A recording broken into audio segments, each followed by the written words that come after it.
Alright guys, welcome back to another streaming session. So, I am an hour late. I had to do my dishes, clean the house and stuff like that. But I'm just waiting on the April bot to... April bot is kind of misbehaving with the new videos and stuff like that. So I'm kind of waiting to check out the April bot. But anyways, until that time, once again, this is the start of a new video, so I'll go over my deck list real quick. Again, 3 Fansies, 3 Maxi, 3 Dropsies, 3 Ash Blossom, 3 Lampsies, 2 Roxies, 1 Nibiru, 1 Raigeki, 1 Harpies Feather Duster, 2 Polymerization, 1 Monster Reborn, 1 Terraforming, 1 Instant Fusion, 1 Thunder Dragon Fusion, 2 Places, 1 Pranks, 2 Call by the Grave, 2 Pandemonium, 2 Crossouts, 2 Forbidden, 1 Infinite Imperm, and 2 Skill Drains. For the extra deck, I do 1 Rocket Ride, 1 Weather Washer, 1 Butler, 1 Totally Awesome, 3 Meowmoose, 2 Doodle Doo, 1 Bow Wow Bark, 1 Predaplant, 1 Nightmare Unicorn, 1 Boral Sword Dragon, 1 Rip Roaring Roaster, and 1 Access Code. So that's gonna be my deck currently that I run. Excuse me, just give me 1 second. So April bot is not behaving the way it should. I'm guessing it's because of it being in the beta phase for YouTube, so I'm just gonna put this on off so that you guys don't keep getting messages over and over. Anyways, let's get on with our stream. I'll type it up in Discord real quick that I'm going live in case, you know, any of you guys wanna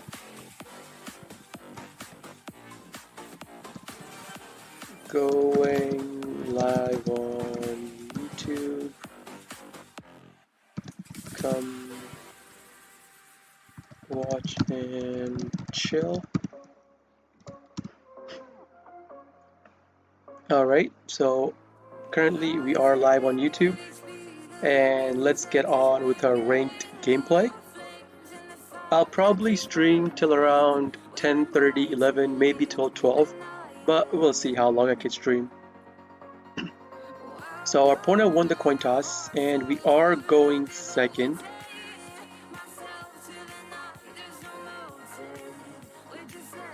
Again, if you guys are new or you're my viewers, like I did put up a Discord server since you guys asked for it. Discord server's invite link will be pinned in. I'll pin it in my YouTube chat right now. So here is the Discord server link if you guys do want to join.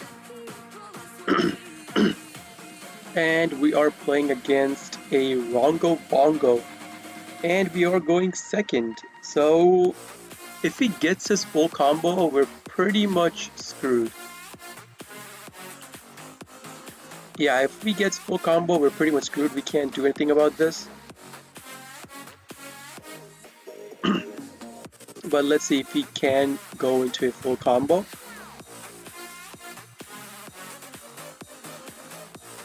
So like, the reason why I don't like to stream after 8:30 is because, like, you know, there's no viewers coming in. Like, some people are in EU, some are in Indonesia, some are somewhere else in other time zones where they can't match with the stream time.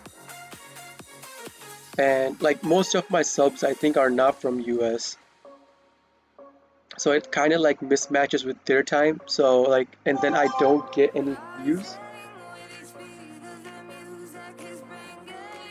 So yeah, but I mean, I'll try to stream, but like, we'll see.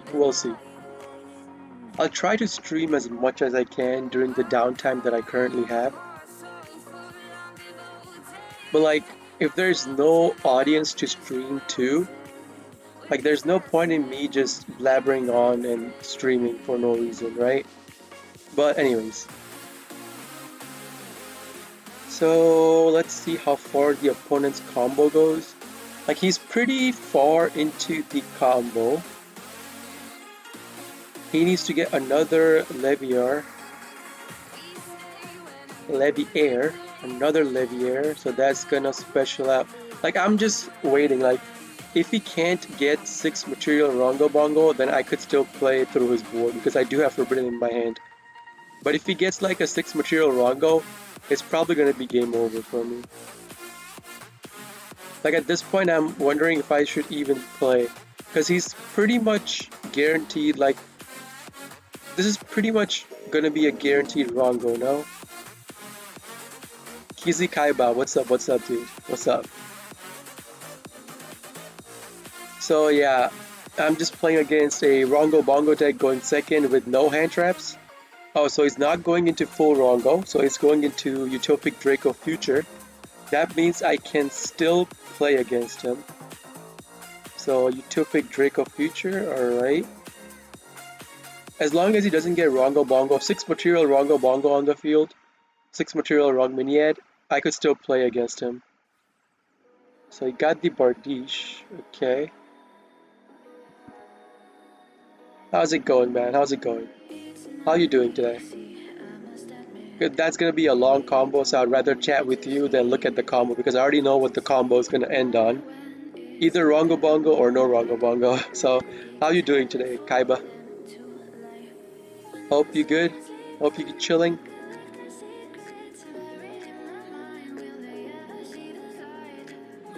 Okay, 1 card, 2 card, 3 card, 4 cards. So, like, one could be Fogblade, one could be Wings. What else could he have? One could be Called by the Grave, one could be Imperm. Oh god, like, I hope I draw into a Harpy's Feather Duster right now. Like, that would be insane. Harpy's Feather Duster. Oh, Ash Blossom. Alright. So, how do I want to play this? Can send 1 Phantom Monster from your deck to your graveyard. Then say, okay, no, we don't care about that. If a Dark Xyz monster is special summoned to a zone this card points to, while this monster is on the field, you can target 1 card on the field, destroy it.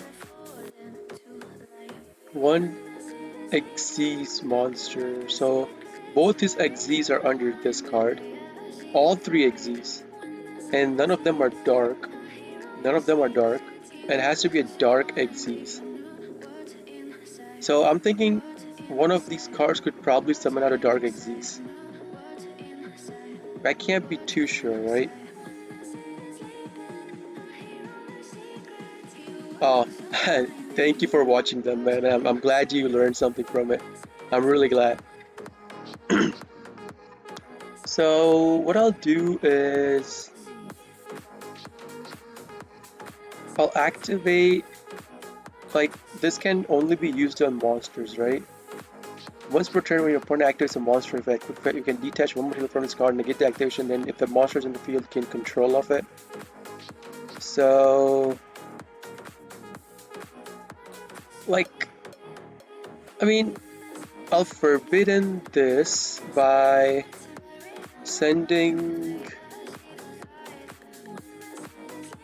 Ash Blossom. I mean, I don't want to do 2. I don't want to send Call by the Grave for this. Okay, do I want to do it? Because if he has a Fog Blade, right, he can negate my Doodle Doo's activation.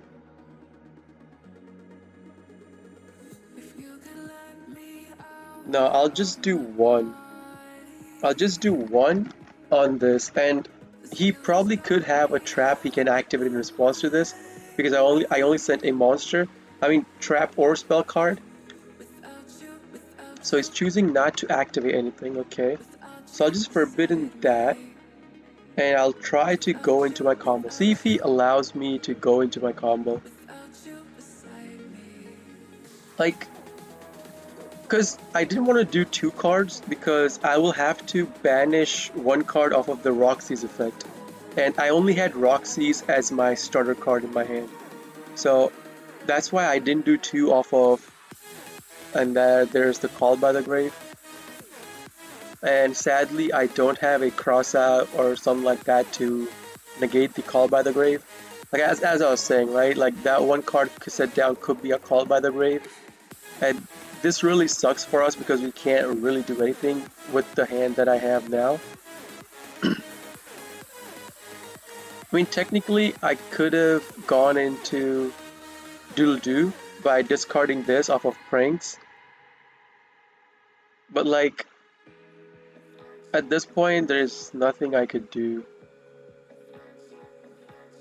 I mean, that's gonna go back up to 3000 after Forbidden's effect wears off, and it's gonna be online again. Like now, I have to see, can I play through his next turn?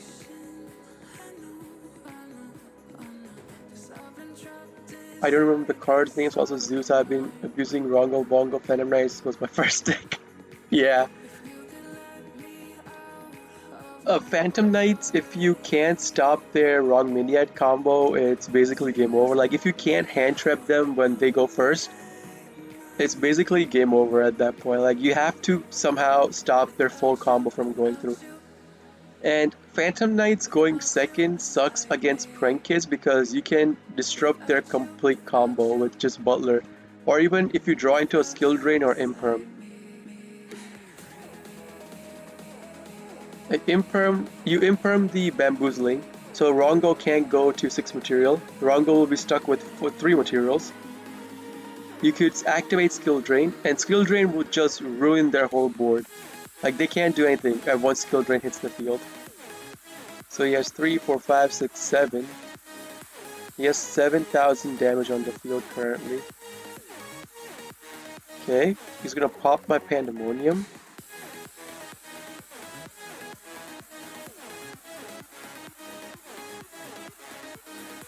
Like, he's destroying all my cards. And that's gonna give him 2 more.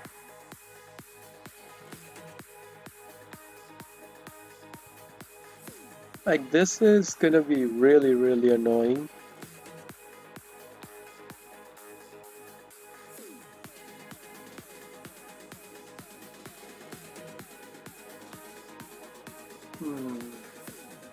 Like, what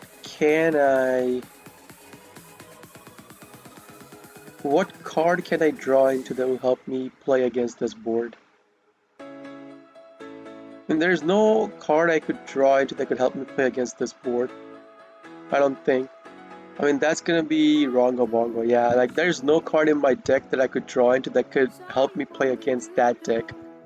So I mean, I might as well surrender and go into my next game. Because I know for a fact that even if I draw into Raigeki or Harpies, like he had 4 back rows set, I will have no monsters and he probably could have killed me that turn anyways. But like, I would rather not sit there and wait for his whole combo to go through and then, you know, just for it to end on me being killed. Like, I'd rather just surrender because I know I don't have any cards in my deck that I could use to play through that. So yeah. I mean, 2 games in a row, not 2 games. Last game I did start with the starter card, but this game I'm completely bricked. So let's see.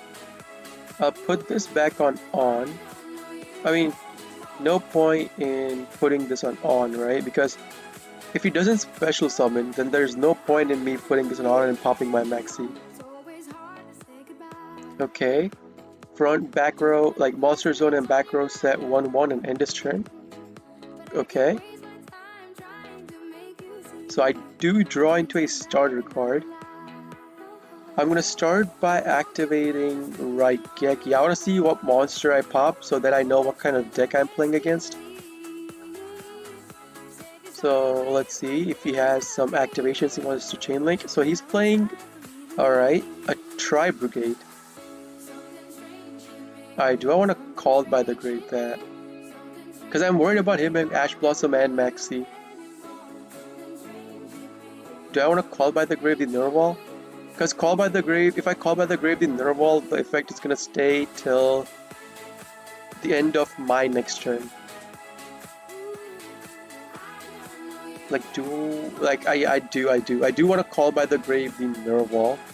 So I'll call by the Gravit. I'm not going to allow him to search for a Fractal or a Kyrus off of the Nermal. So let's see if he chains any activations towards this. Do you think Rock Prank Kids being a 2 would affect Prank Kids in the upcoming ban list? No, it will not affect. Did he chainlink something to this? He didn't, right? Okay. So most Prank Kids players, they already run Roxys at 2 anyways.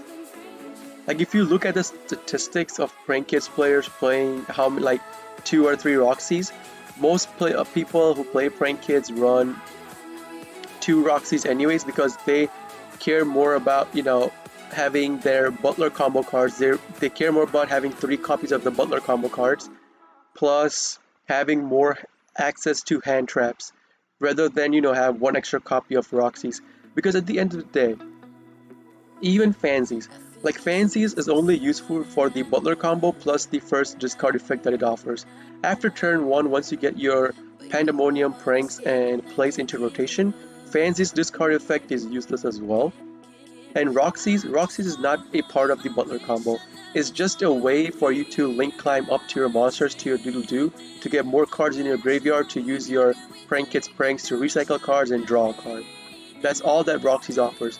That and the second effect of, you know, that if you have like multiple copies of the same card in your hand, you could use Roxy's to banish 1 copy to draw into another card, which could, you know, in case of like desperate measure, you could use Roxy's as a, you know, draw 1 card in the hopes of getting 1 card that you could switch the game around for you. But other than that, like Roxy's is basically a dead card in Prank Kids. Konami mainly targeted Roxy's after looking at those statistics because, as I said, most Prank Kids players put Roxy's at 2 anyways.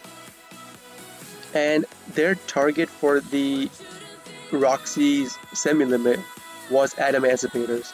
Again, Adamancipators is a really annoying deck in Ranked Ladder where your opponent takes a long time to combo, and if you can't stop their combo from going through, they put out like a ton of negates on the field. Like ton, I mean like 3 Apollo USA. If they do the perfect combo, it's 3 negate Apollo USA plus 1 Omni negate, being either Boral Lord Savage or Baron DeFleur, with extra deck lock from the Dragon Buster, with access to 1 bounce with IP Mask and their Dragite on the field as well, which will be a Spell Trap negate plus bounce on their turn.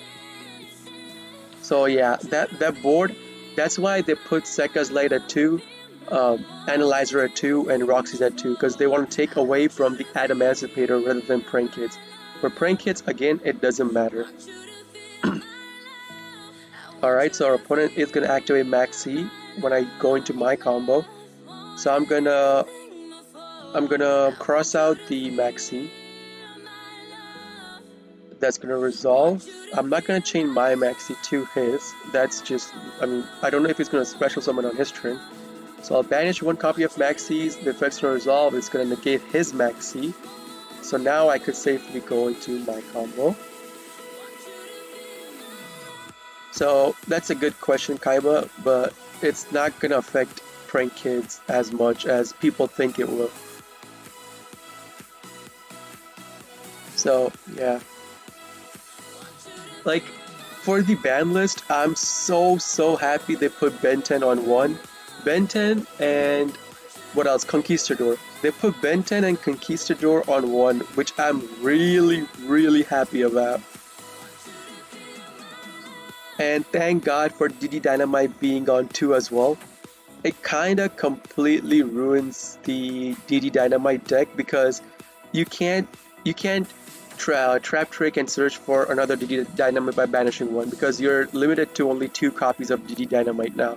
So unless you hard draw into DD Dynamite, even with Lilith, right? If you tribute Lilith and you show your opponents, oh my god, Mac. Our opponent's gonna Nibiru us. So I'm gonna chain Maxi to the Nibiru because this will give me 2 extra draws. Oh, cross out. I forgot cross out. I crossed out. Oh, so my maxi is wasted as well. I mean, that's still fine. Anyways, as I was saying, so like I'm so happy because they can't trap trick, or even with Lilith, they can't flip off over three DD dynamites. They can only flip over one, two DD dynamites plus another card, and then if the other card's trap tricks, they can't, put DD dynamite down. So that kind of kills the deck, which I'm really happy about because let's be honest, that was just a stupid deck and stupid way to win the game. I mean, come on, like, do you really wanna win that way? Like, do you really wanna climb in ranked using a deck like that? But I'm so happy that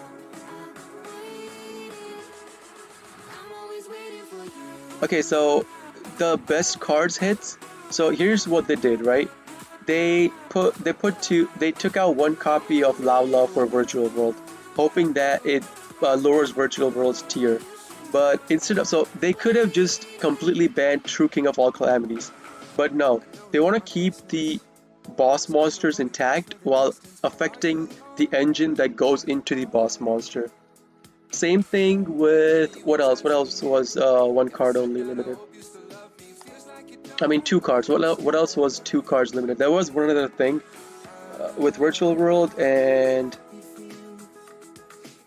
oh, I forgot. I gotta look at the ban list again. But there was one other card that was hit where they could have taken out a boss monster, but instead of taking out the boss monster, they hit the deck itself, like the rare card. What was that rare card? Oh, I forgot. But yeah.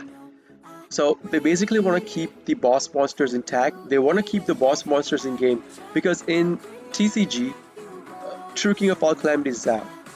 But in the Master Duels, they're still keeping the True King of All Calamities to get access into it, but just, lowering the chance of you being able to access up to it. But yeah. Oh yeah, Block Dragon. So the Block Dragon. So again, they hit Adamantipator. That's the other deck. They hit Adamantipator's normal cards like Analyzer. They hit Roxy's and they hit Sekka's Light. I mean, Sekka's Light is a completely disgusting card, let's be honest. It is a disgusting card because it's a Pot of Greed plus one, send one card back from your hand, draw another card.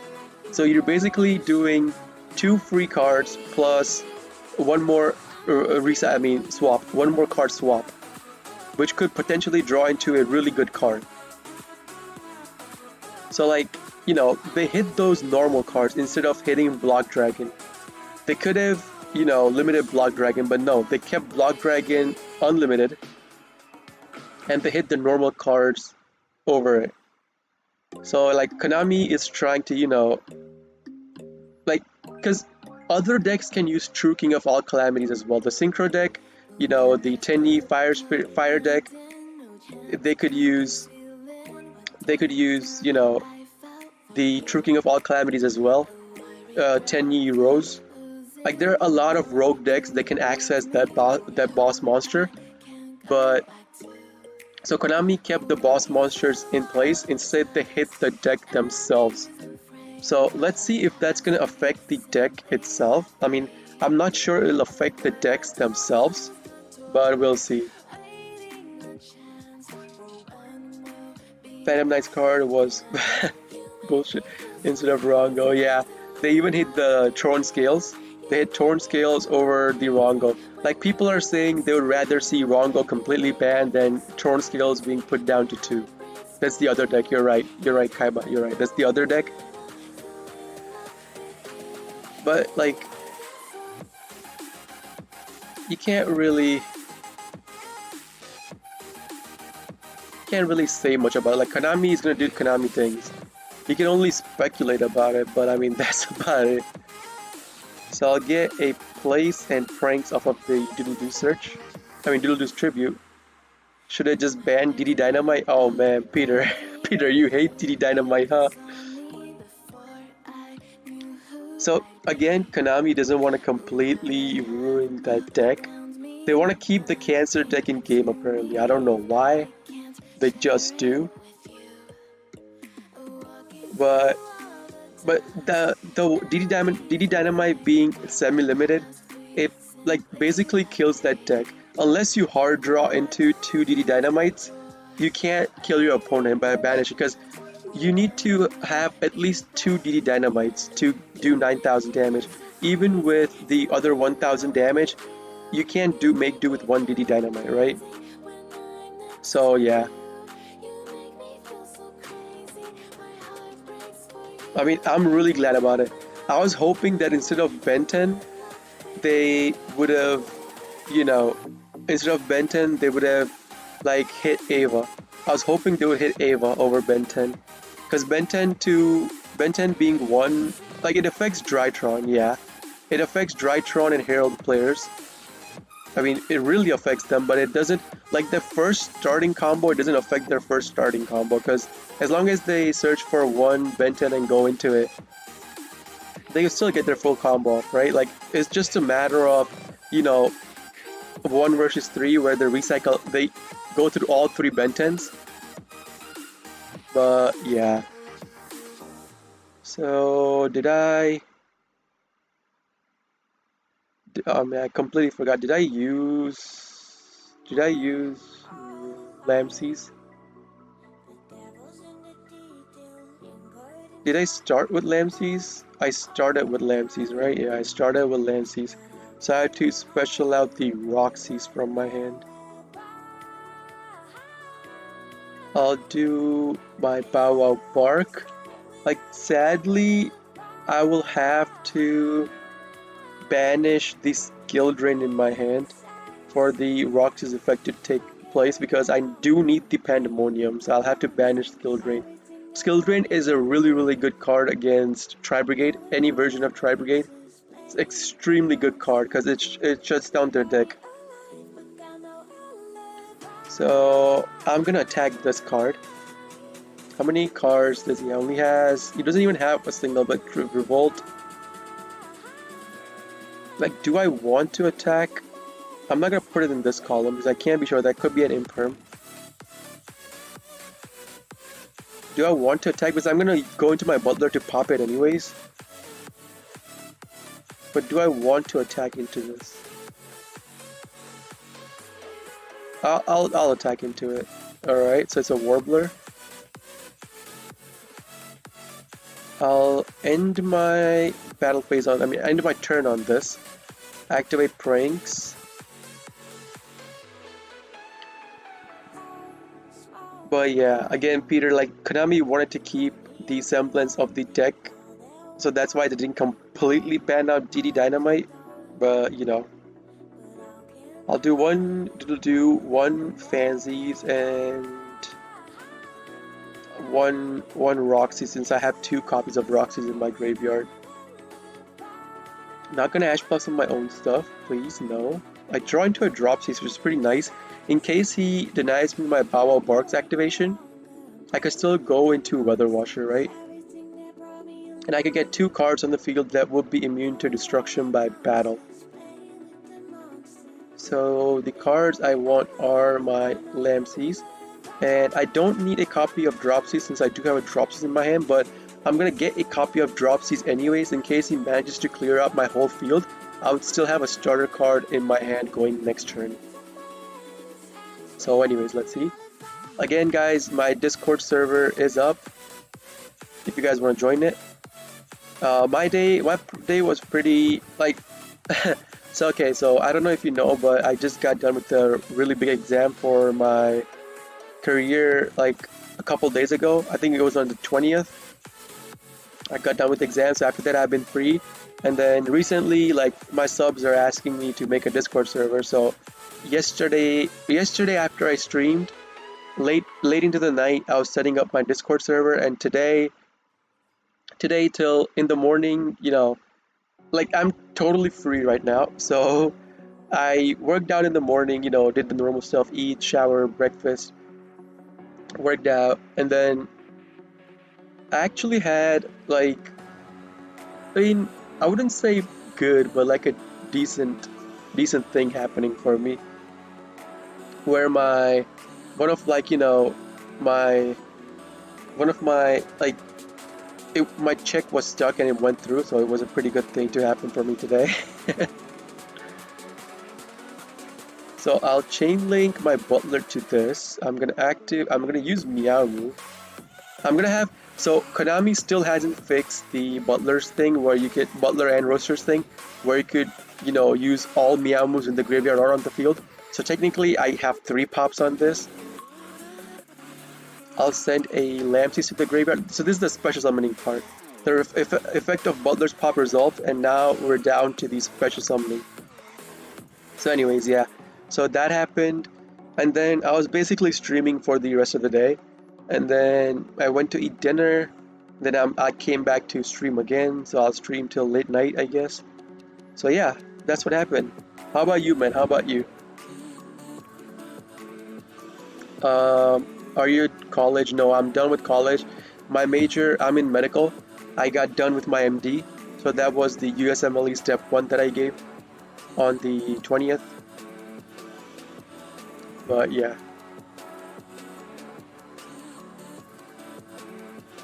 So I just got done with my MD program after I did my pre-med. So I did my pre-med in Aruba and then came back to US to get into an MD program. The MD program, how many cards? He has 3, right? The MD program took me 2 years, I think, and then I went to give my USMLE and then escaped the USMLE and I started doing, like, I love gaming. I mean, I'm a really, really big fan of games. And, like,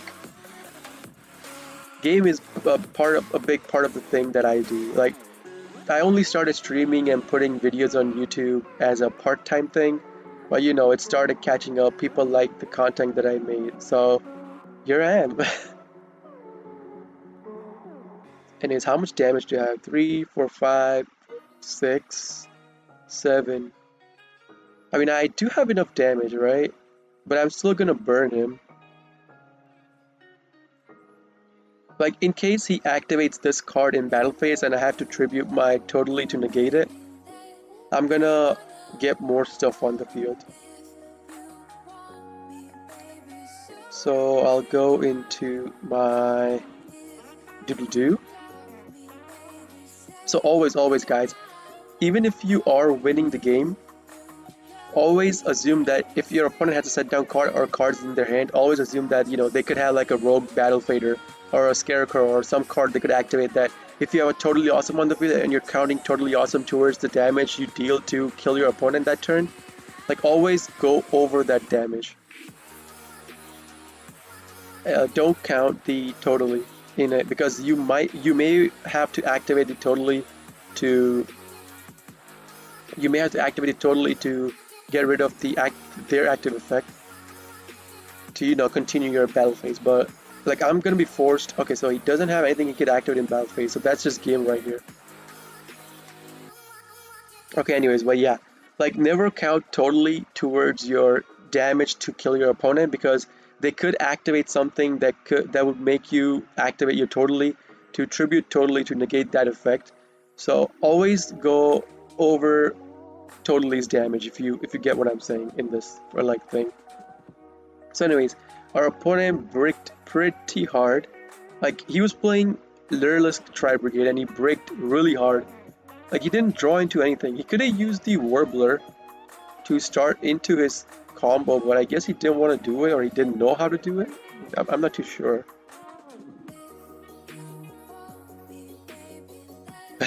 You're JP, I'm PJ.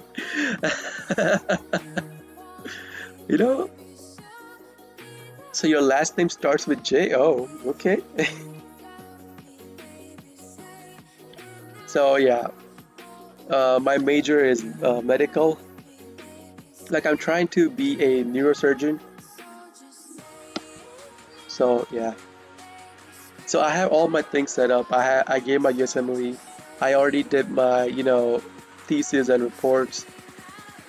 I already done that. I already did Like I already have applications written down ready to apply to colleges based on the score that I get. But yeah, we'll see once the test results come back. The test results comes back in a month or two, so I have to wait till then. Oh, our opponent added a called by the grave. Okay, so he's worried that I might interrupt his combo. He's playing 12 extra deck cards. He's playing with Dolce. Okay.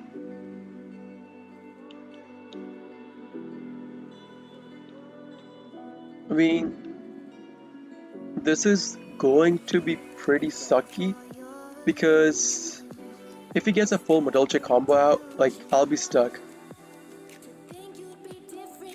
Oh, thank you, thank you. Nice talking to you too, man. Nice talking to you. 5 minutes away from Yale? Oh, damn. I will, man, for sure. I'll keep up the videos. Don't worry about it. I will definitely keep up the videos.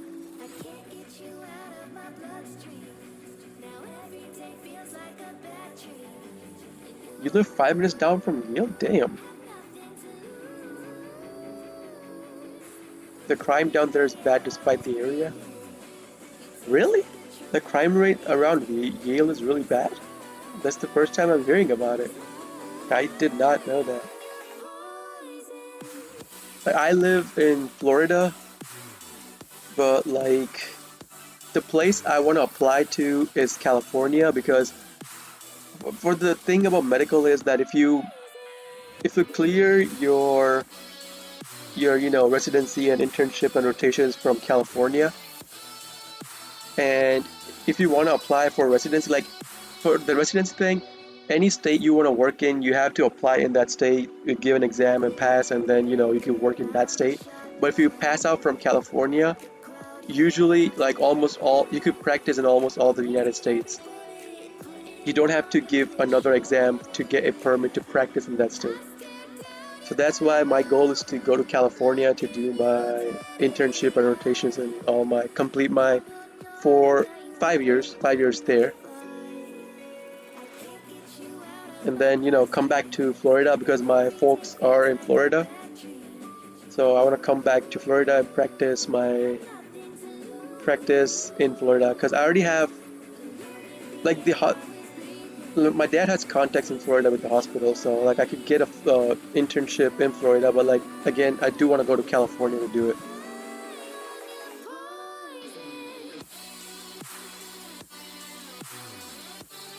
New haven't CT?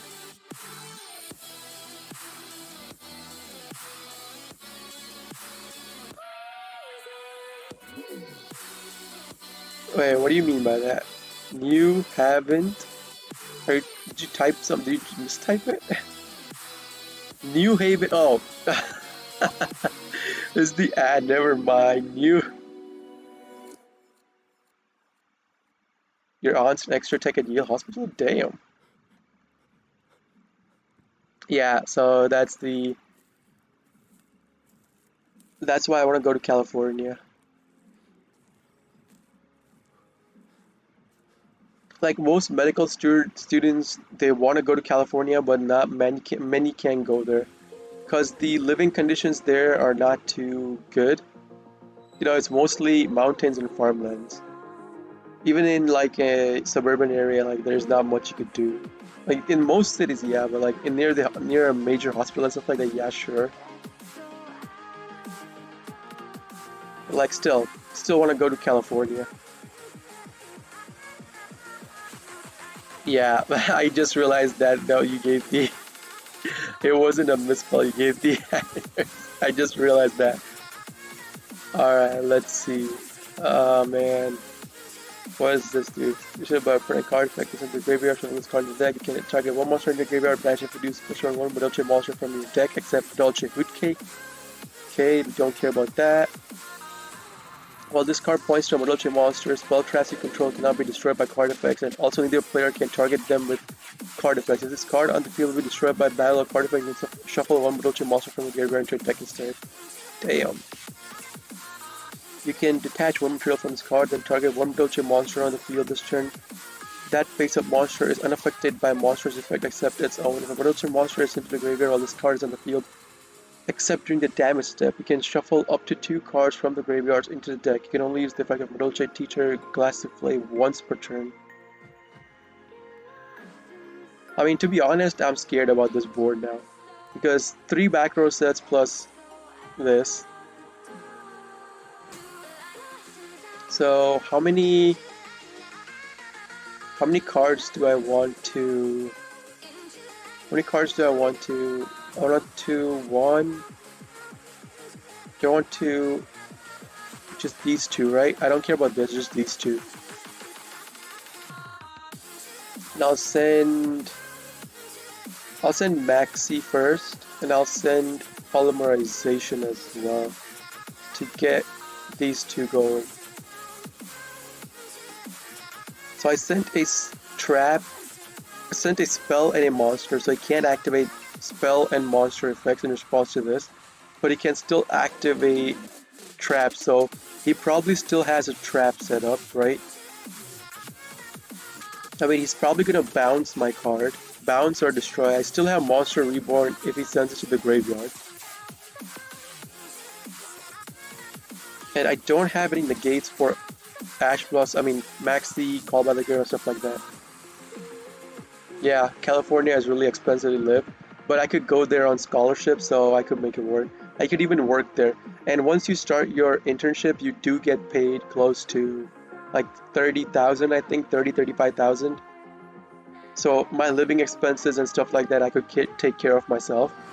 Like, yeah, it would be a tight fit with that money, but I could still somehow do it, you know. I don't have to get a loan or trouble my parents. But we'll see, we'll see.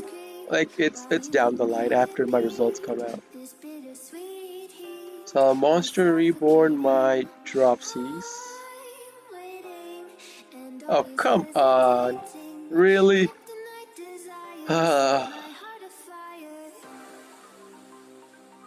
So now I can't instant fusion either, because I can't go into...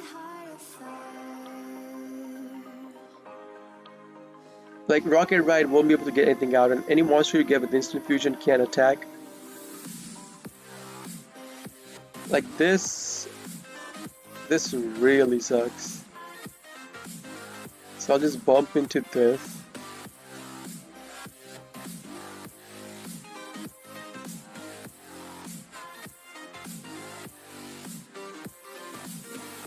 Like, I have to end, like, I can't do anything. I have to end my turn on this. The Ash Blossom really screwed over my gameplay. Ash Blossom really screwed over my gameplay.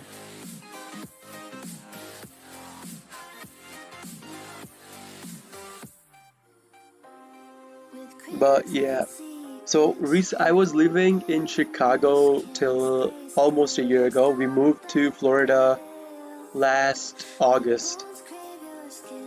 My folks and I moved to Florida last August. And before that, I was living in Chicago for 11 years. Like, originally I'm from India. We came to US 13 years ago. It's been 13 years. Came to US 13 years ago. Finished my high school, my pre-med, my MD, and now I'm going over to, you know, my rotations and internship.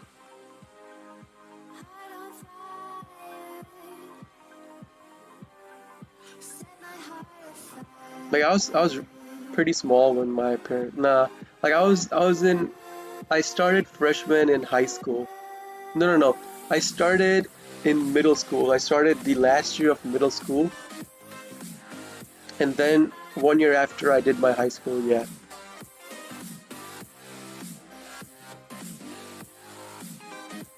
If there's one person that can turn around, it's you.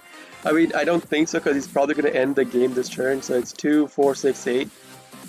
He has enough damage on the field to kill me this turn. If he summons out more, it's going to be over. Like, it's over more than 8,000 now. Like, I tried, you know, if he didn't have the Ash Blossom, I probably could have made it work. But the like if he didn't have Ash Blossom, or if I had a Call by the Grave or Cross Out, I could have made it work instead of the instant fusion. I could have made it work. But you know, you get what you draw.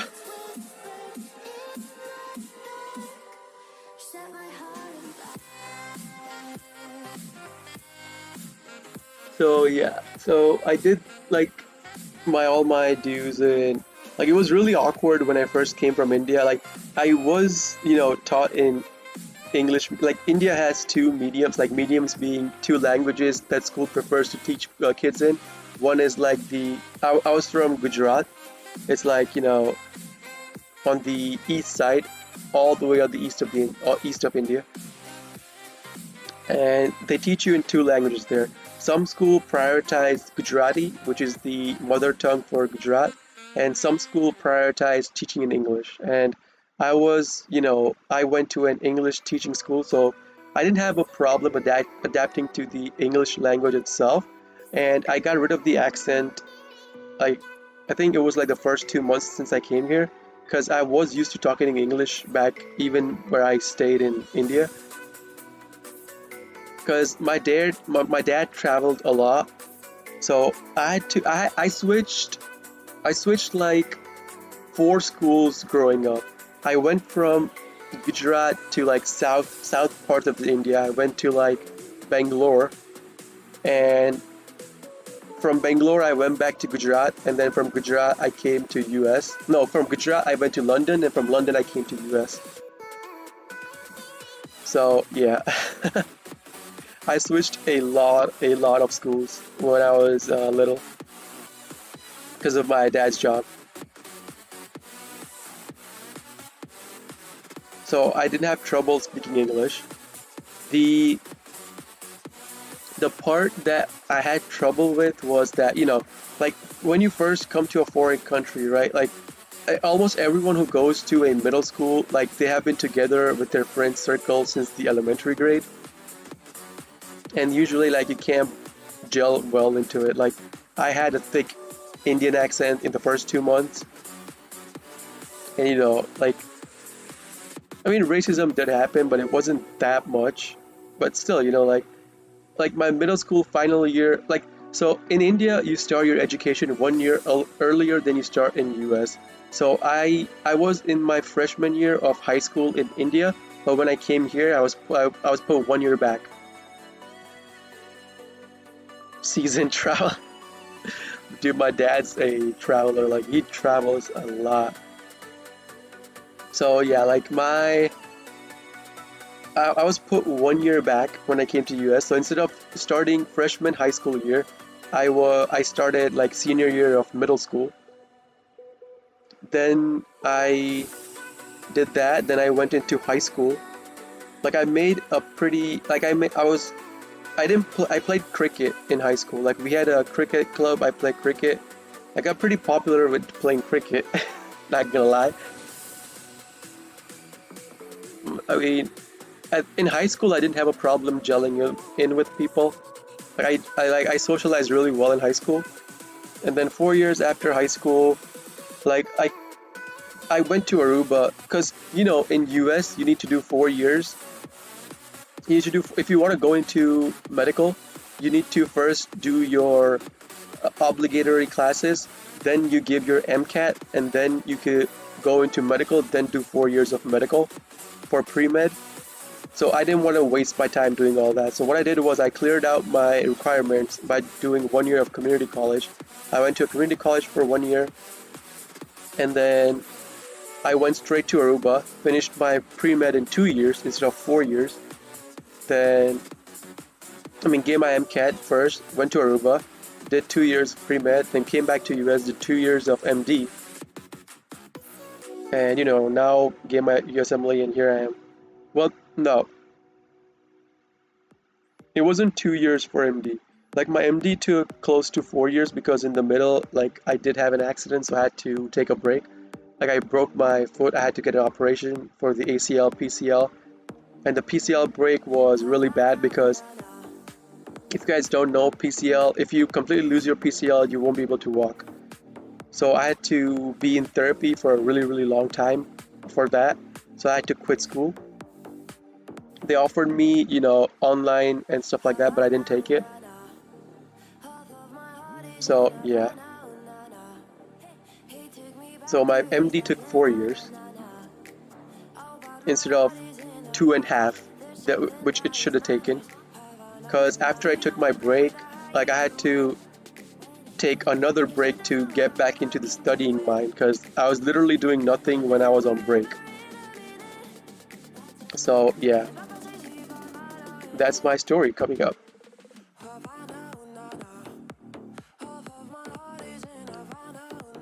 Like my mom. So the thing with my foot is like my oh crap. Oh no. I hit yes on Meowmoo. I mean, this is fine as well.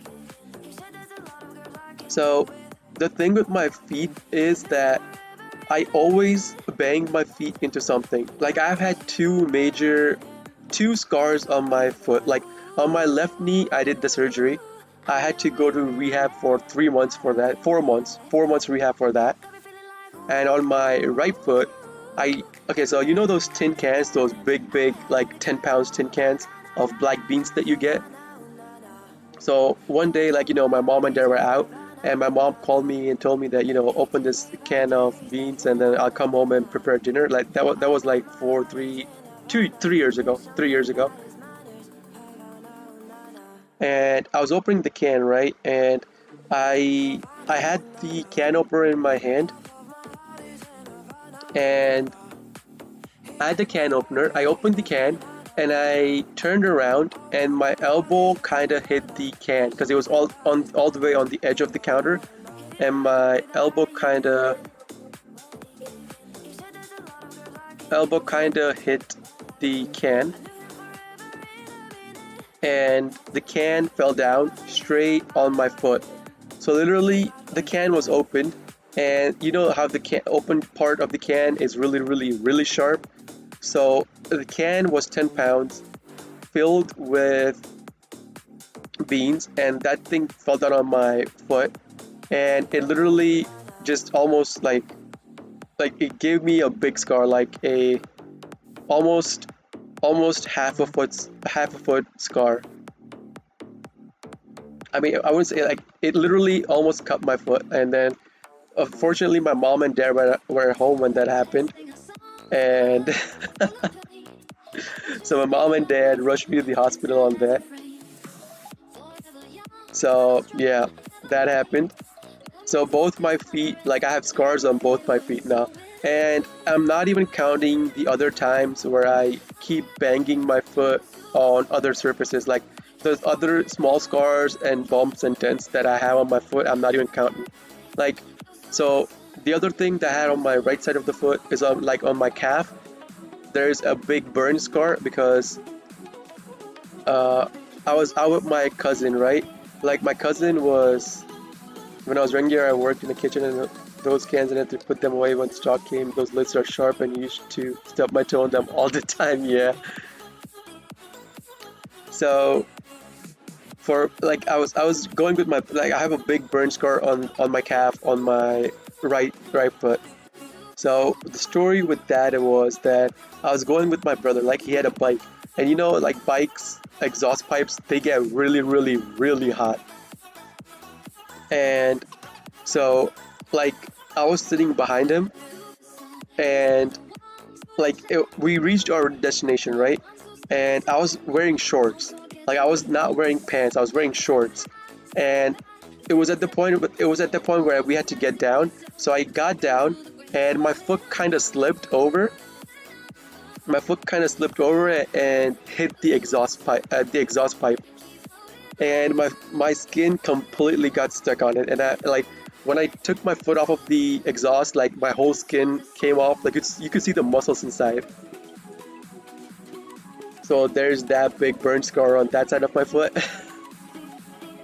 And then there's like another big, like it's not a scar, but like a big scratch mark on the back side of my thigh. I got that from like I was sitting in a plastic chair, and my cousin jumped on me to try to jump into my lap. Like it was like 4 or 5 years old, so he didn't know any better. So I did that, and the chair broke down, and I got stabbed in my thigh with the plastic part. So there's that. Like my mom tells me that I should probably take an insurance out on my legs because I keep getting hurt on my legs. Like any major injury on my body, like nothing has happened to any other part of my body, like no scratch, nothing. Only my legs. I only get hurt on my legs. That's it. Like it's insane. Me and a cousin sister of mine, we both get hurt on our legs a lot. Like she has the same problem as me. She keeps getting hurt on her legs. Discard one card your opponent's activated becomes each player draws a card. Okay. So what I'll do is, like, do I have a combo starter? I don't have a combo starter. Most priority if opponent adds a card from the deck to your hand, like, that's cancelled. That's cancelled. You can contribute. When a card or effect is activated, you can contribute 2 juniors and or spellcaster monsters. Negate the activation. If you do, destroy the card. You can only use the effective card. Okay, so what I'll do is I'll go into Totally using 2 dropsies. In case he uses the tribute effect, because it could tribute itself, so the effect would still be activated. 2 Gene Raider, and this guy is a Gene Raider, and these are Gene Raiders as well. So he could tribute the Gene Raider boss monster itself to activate that effect. That's why I'm going into Totally Awesome. Because Skill Drain wouldn't affect it if it tributes itself. I have been in the same situation before, so I know for a fact it works that way. Because I've been burned by this before. Terrible, terrible luck. Yeah, because like we just get like stubbing toes and smashing into things with your little toe or your big toe or any finger. That's like a daily occurrence. Like I would bump my foot into stuff. Like even if I consciously try to avoid it, I would somehow bump into something else. Like that happens at least 2 to 3 times a day. That's like a common occurrence now. So yeah, after the can incident, like I literally, I drew so much blood that I almost passed out. My dad had to hold me, and then my sister and my dad cleaned up the blood, and I had to go to the hospital. Got stitches. I didn't get a surgery. My doctor told me I probably should get a surgery because the fibroids buildup in there could affect me later down the line, and my tendon connecting to the movement of my big toe up and down, that tendon completely broke down. So I can't lift my big toe up or down anymore. Like I could move it side to side. I could lift it up halfway, but I can't lift it up all the way. Okay. You can tribute up to 3 monsters, special summon this card, but banish it. Then you can apply the effects and sequence dependent number to destroy 1 card your opponent controls, draw 2 cards. This is going to suck because destroy 1 card your opponent controls. Like, do I want to negate this? Because I kind of want to negate this. When your opponent when a card or effect is activated.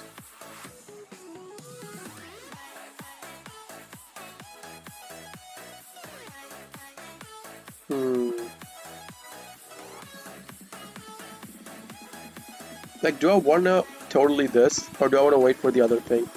Do I want to wait for this, or do I want to totally this? I mean, I could call by the grave it. Yeah, I'll just call by the grave this. I'm not even going to totally it. I'll wait for the totally. In case he pops this, I'll pop totally on this. So there it is. It's going to tribute itself and this card. So that's what I was waiting on. Again, I have been burned by this, so I'm not going to I'm not gonna be burned by this again. Because skill drain cannot counter tribute effects. You need to have soul drain. Only soul drain can counter tribute effects, where soul drain doesn't let your opponent activate effects from graveyard or the banishment pile. So I'm gonna get back the copy of Dropsies because I still haven't normal summoned yet. I could still normal summon and go into my combo. And I still do have my Thunder Dragon Fusion. I mean, yeah, he could have a Nibiru.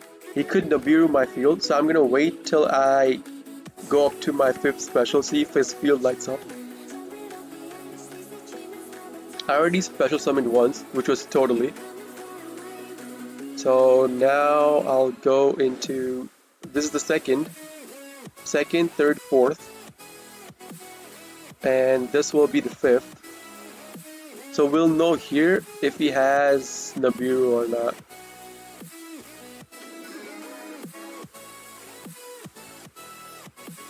But yeah, like that's the, whole story with my legs.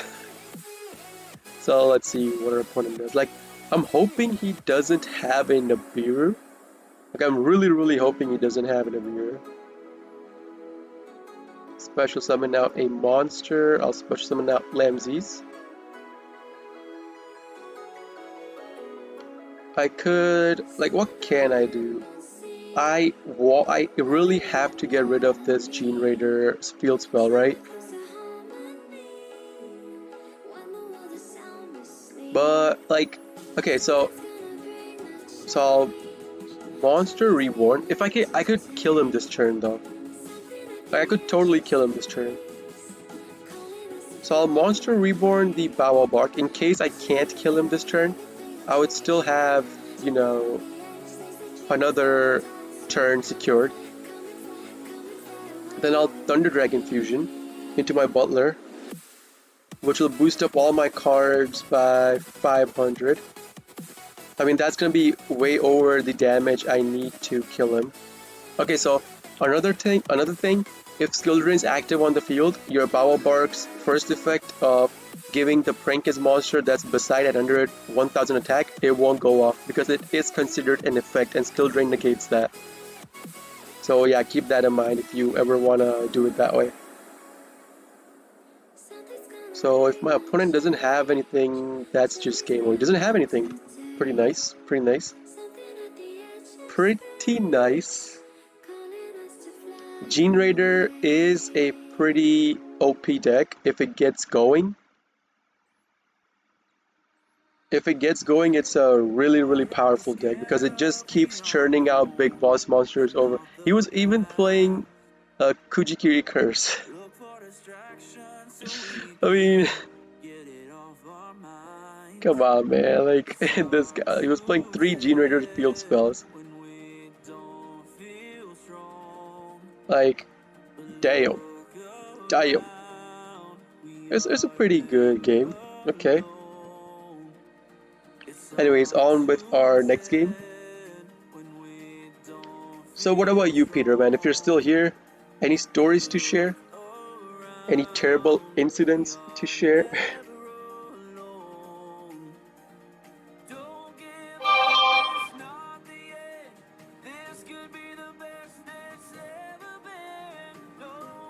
Like, let's see. Okay, never mind. This is a pretty terrible hand to start with. I can't even get a token off of Prankist Pranks. It's a pretty terrible hand to start with, not gonna lie. Nice game though. Yeah, it was a pretty good game. I wouldn't say nice. It was pretty good. Because the fact that Skill Drain was active on the field completely, like, it didn't negate the monster's effect itself, but he could attribute it, the tokens instead of the monster itself to activate the monster's effect. Alright, so our opponent is either playing Cyber Dragons or Drytron. And judging by this, I would say it's Cyber Dragons. Yup, he is playing Cyber Dragons. And Cyber Dragons is a really good going turn 2 deck. So Galaxy, okay, Galaxy Soldier. Can only use this card's name, okay. Can add one other Cyber Dragons from your deck or graveyard to your hand. I'm not gonna call by the graveyard right now. I'm gonna wait till he uses the activation, then call by the graveyard. I mean, so here's the thing, right? Do I even want to call by the graveyard? Because I do have Nibiru in my hand, right? Ah, I'll call by the graveyard. Oh, whatever. I'll call by the graveyard. I'll call by the grave that card. Get banished. Negate. Negates everywhere. Alright, he's gonna set down one. And he did put the Galaxy in defense. So I could, like, I mean, I still have Raigeki. Oh, he's gonna Linkybora? Oh, he's gonna Tribute Summon, okay. He's gonna Tribute Summon over the Galaxy. Into the OG Cyber Dragon. This is the OG Cyber Dragon. All the other cards that say their names become Cyber Dragon are fakes. They're duplicates. This is the OG. Alright, let's see. Like, that card could be a call by the grave, right? So, what I'll do, I'll start by normaling Lampsey, see what he does to this.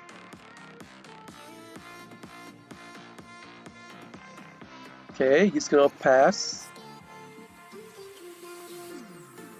I'm gonna go into my combo.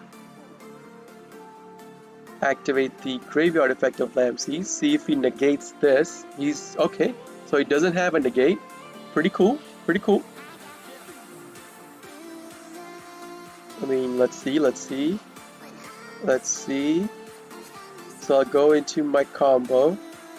Like, I know Skill Drain's active, so I won't be able to search for Place and Pandemonium. I can only do one of those two.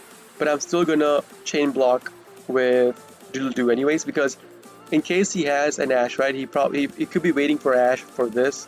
Like, you never know. So you always want to chain block.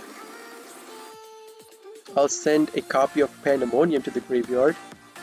Special out Dropsies. So let's see if he wants to Nibiru me. The Nibiru token will have 2600 defense. Okay. So what I'll do, I'll activate Doodle-Doo. Get myself a copy of Pandemonium and a named monster from the graveyard. Named Prank Kids monster. Excuse me. Not a named monster, named Prank Kids monster. I'll activate the pranks. Had a screwdriver go through my finger, had to go to the emergency. Holy shit, dude. That would have been painful. Riding my bike home from work, some old guy drove into me, my head cracked his windshield. Oh, dude. That's just terrible. Broken finger plus... Did you have a concussion off of it? Were you wearing a helmet? Like, that's just terrible. Screwdriver through the finger. Wait, finger, did it go through the... Did it miss the bone? Did it hit the bone? I'm hoping it missed the bone. Because that would have been really bad if it hit the bone.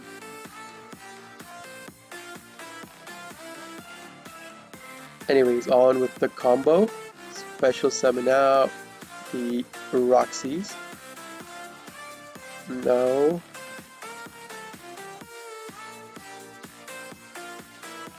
Actually, I probably should have not gone into Roxy's because I don't want to banish Nibiru, to be honest. Neither do I want to banish Nibiru, nor do I want to banish Raigeki. I mean, I can't banish Prank's place, but sadly I have to, because I only run one copy of Nibiru and Raigeki, and Raigeki is limited to one anyways, and our opponent scooped off that. Okay, I mean, I'm assuming he didn't have an answer to the field or something, but I mean, whatever gets us the win. I'm not gonna go look over his deck because I know what Cyber Dragon's deck looks like, so I'm just gonna go into another game. Plat 1, Plat 5, let's see. Your opponent is choosing whether to go first or second. I am going second, okay.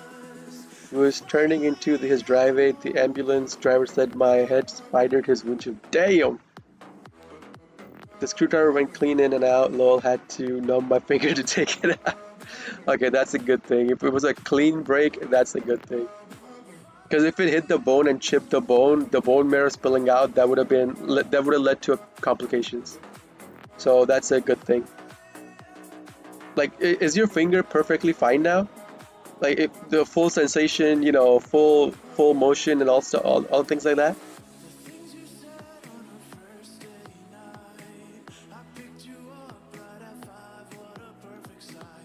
Because let me tell you, the cut I have on my, like, okay, on my left where I got my operation for ACL PCL, like it sort of stays numb throughout the year. Like, like when, like, you have hair on your leg, and then if an insect like even comes near it, like you could feel the insect crawling on your skin with the sensation from the hair itself. Like I don't have that anymore. Like it has to, like, if I touch myself I can feel it, yeah, sure, stuff like that, but like, like minute sensations of, your hair moving, or like your hair standing up and stuff like that, like I can't do that, and it kind of stays like numb. There's like a numbing feeling throughout, like I can't get rid of the numbing feeling. And another thing is that, during wintertime, that thing hurts like hell. Like both my cuts hurt like hell during, like, when it gets chilly. But it's not, they don't hurt like hell, but they do start hurting. So yeah. Yeah, I can still see the mark it went through. I mean, it made a clean break from one side to the other, so that mark is there for life, my man. That mark is there for life now. And on my other side, the other foot that I have, the tin can one, like, again, like there's, numbing sensation. Like sometimes I can feel, sometimes I can't feel it, so it's like a weird over there. Anyways, what's this? Once per turn, you can target one monster your opponent controls, destroy it. This card can attack the turn. This, okay. So this set down card is probably another White Stone of Ancients, or it could be the Komodo. If he's playing pure Blue Eyes, that could be a Komodo. So I have to be careful about that. So let's start. Like, do I want to imperm something first? No, right? I just want to go into my combo. Because I do have both Called by the Grave and Ash Blossom. So yeah, I just want to go into my combo. I don't want to imperm anything. Alright, so our opponent does have Maxi. Maxi. Is it Maxi?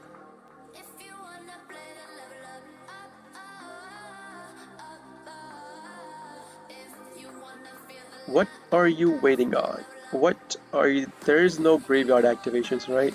Yeah, there is no graveyard activations. So it's probably something in his hand. And there is the Maxi.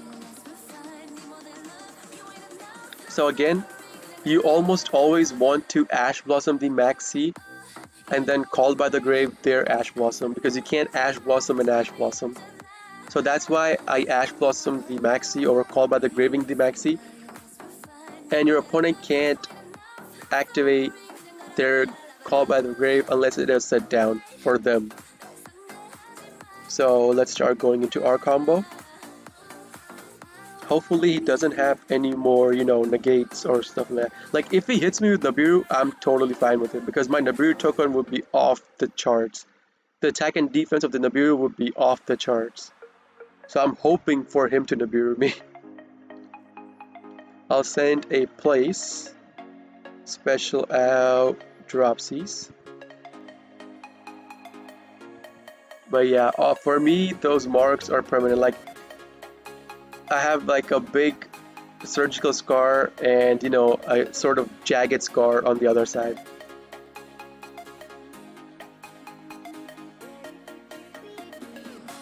Ironically, when I went to therapy, like, not ironically, but when I went to therapy for the surgery, like, like I had to learn how to walk again because that therapy was like the therapist constantly massaging my foot and trying to stretch out my foot and stuff like that, but that was really painful. But like the surgical scar is like almost completely the color of my skin now. Only on rare occasions does it turn red. But the other scar, the scar from the tin can, that thing always stays red now. Like it doesn't go back to like, white or like skin colorish. It just completely red all the time. Alright, so let's see here. No. Add a designated card. Yes. I'll add another, like, do you want another copy of Roxy's? I mean, sure, why not, right? So, what I'll do,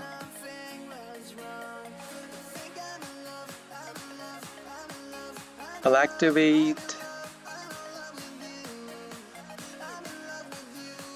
because I could go into access code, right? No.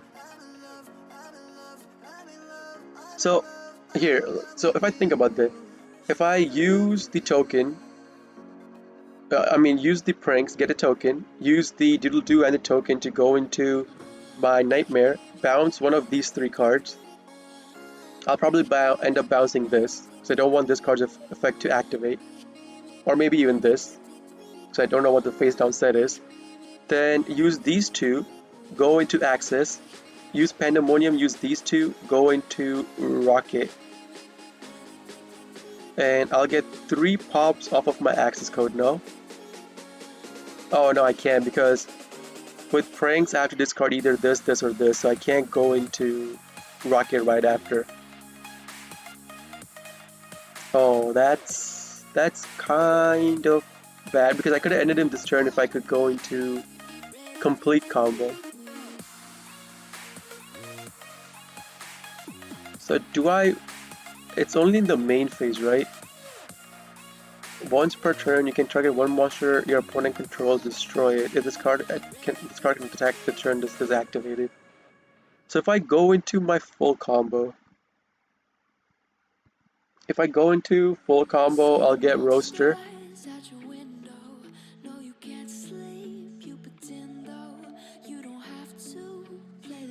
Yeah, I would rather go into my full combo. Like, I know Blue Eyes don't set down cards, I know that, but I just want to have a body on the field. I just want to have a big body on the field. So I'll go into my full combo. I'm not going to go into a 1-card combo to Butler on his turn.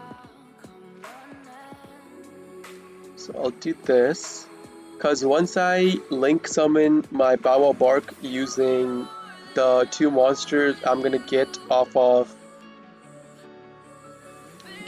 the graveyard activations, his monsters will get their attack lowered by 500.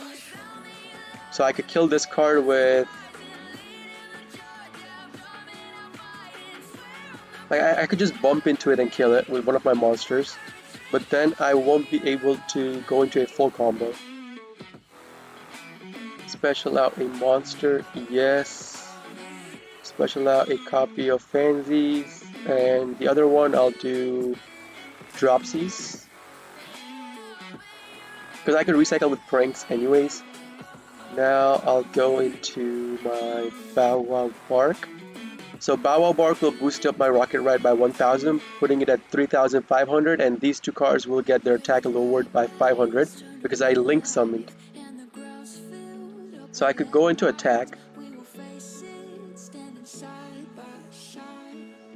So I'll go into battle, I'll kill this. I'll even kill this, because I do have Called by the Grave. So I'll even kill this. So it was the Whitestone of Ancients. I mean, I have Called by the Grave, so I'm not too worried about that. I'm not going to bump into the Blue Eyes. We're going to main phase 2, and then start going into our Rip-Roaring Roaster. And then I'll activate my Rocket Ride, tribute itself to get my Bow Wow Bark and my Doodle Doo back out on the field. Again, this placement at this point doesn't matter because you're going to tribute your Doodle Doo again, but it's always nice to, put monsters in a way that, you get used to them, so that when you actually make a play like this, it becomes a muscle memory for you. I'll get a copy of Dropsies, so Pandemonium and Dropsies.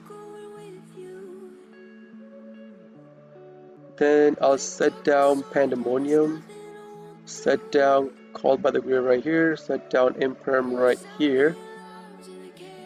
Put this on and end my turn.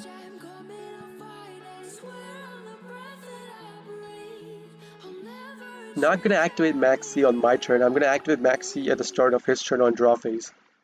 So I'll get back my Rocket Ride, get back my copy of Dropsy since I do have a copy of Dropsy in my hand, one copy of Fancies, and one of... I mean, I'm already done, right? Yeah, okay, I don't have any more. I was like, am I thinking about getting 4 cards back? No, I only need 3 cards back. Alright. So it's gonna go over to his draw phase now. I mean, you can still activate the White Stone of Ancients from the graveyard, sure. So you see right here, you can, once per turn during the end phase of this card is in the graveyard because it's sent there this turn, you can special summon 1 Blue Eyes monster from your deck. You can banish this card from the graveyard, then target 1 Blue Eyes monster in your graveyard, add it to your hand. So what effect is he activating? White Stone of Ancients.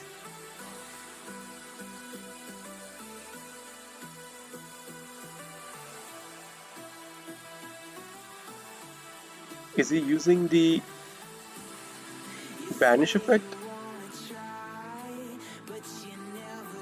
Actually, I should have called by the grave the White Stone of Ancients before my turn ended, right? Because if I did that, he wouldn't be able to activate either of those effects. Because a call by the grave would make it so that any card that is similar to that card would not be able to activate their effects. So I probably should have called by the grave before my turn ended. Oh. Okay, so I did a little bit of misplay there. I should have used it before my turn ended.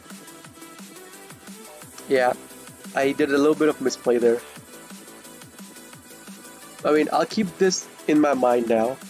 Because, like, you learn something new every day. Like, new rulings, new card effects, like, all kinds of new stuff. Okay.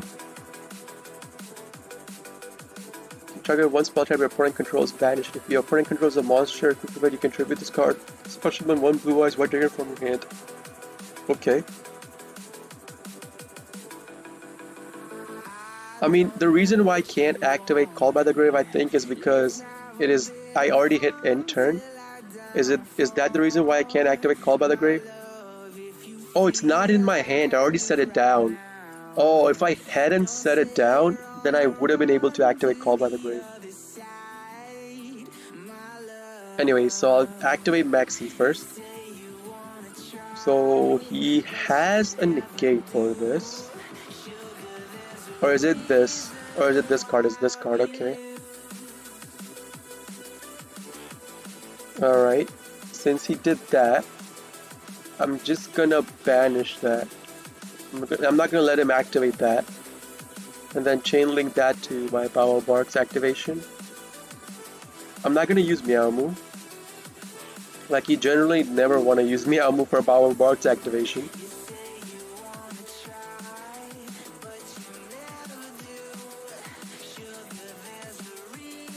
Like, okay, so my cousin sister, right? So we came to America, and then my cousin sister came after us. She started to live with us, and she's on the bulkier side of the weight scale. She's not fat, like, she's just bulkier. Like, her bones are really heavy. And she literally trips on nothing. Like, that's her stick. She would trip on nothing. Like, I trip, I mean not like, a mental trip. No, I trip by having fall down. Like, she would be walking down the stairs, trip and fall over. On nothing. and she would not hurt any other part of her body, she would just hurt her legs. That's the sister I was talking about, like my cousin. She would be walking down the road, trip, fall, scrape her knee, or scrape her whole foot. Like she would fall face first. Nothing happens to the face, but she ends up scraping her knee plus her calf or some thigh or something like that. Like it's so weird with me and her. We just keep hurting our legs. Like no matter which way we fall down, we just hurt our legs. Like nothing else breaks. We don't get hurt anywhere else. Just the legs.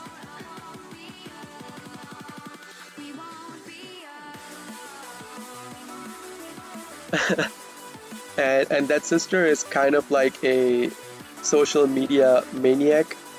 So when she fell down the stairs, she protected her phone over herself. Like she literally hugged her phone into her chest so that her phone wouldn't get damaged. Like she was okay with her body getting damaged. Which was really funny.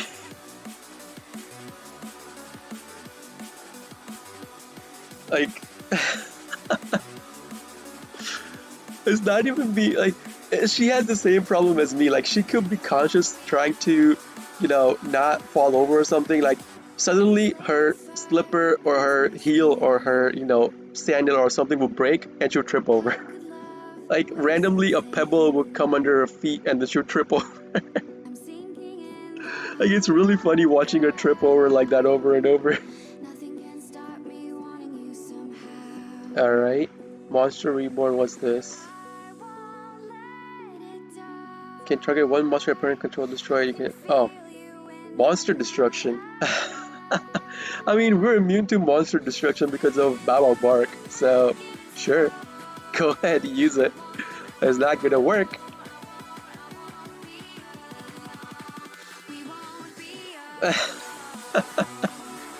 Like this is why I love. This is what I love about prank. Is like people try to use monster effects and card effects to try to kill your monster once Bow Bark effect resolves.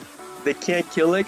They can't kill it, and they just instant surrender after that because like they feel embarrassed about making a mistake that shouldn't have happened or something like that, man. And I'm telling you, it's really funny watching this. Brought it in like a football.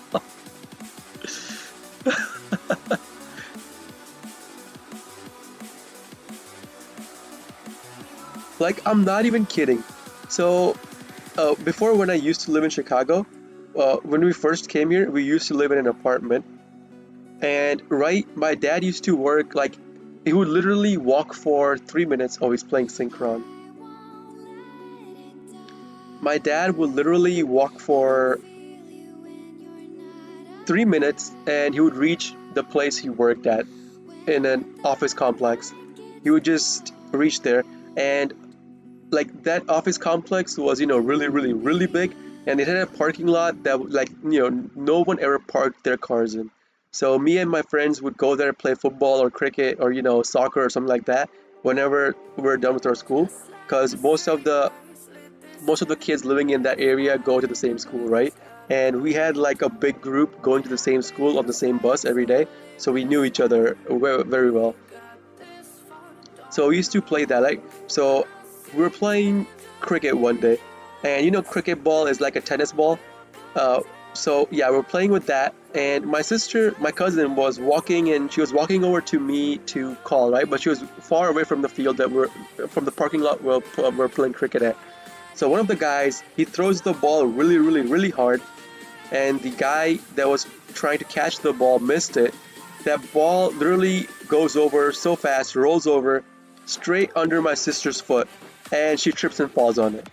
Like, that's the kind of like, how could you like because she was in her phone, right? She was texting and walking, so she wouldn't pay attention to a ball coming under her feet. She literally tripped and fell over from that. We're playing football. She was sitting under a tree far away. A guy throws the ball to the receiver on the other side. So he misses the catch. The ball hits the pavement, bounces, and literally just hits her right on her shin. Like, how does that happen, dude? How does that happen? Right in her shin.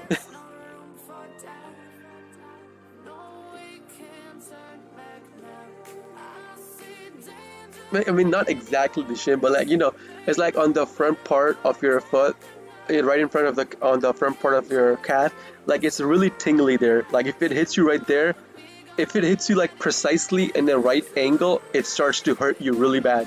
And that's exactly where the ball hit her. Like, I have so many stories about my sister tripping and falling all over the place. I mean, I had stories about me falling over, like, but I'm not at her level, where the whole world works against me, like trying to make me trip. I'm not at that level. My coincidences are like believable. Hers are like unbelievable off the charts.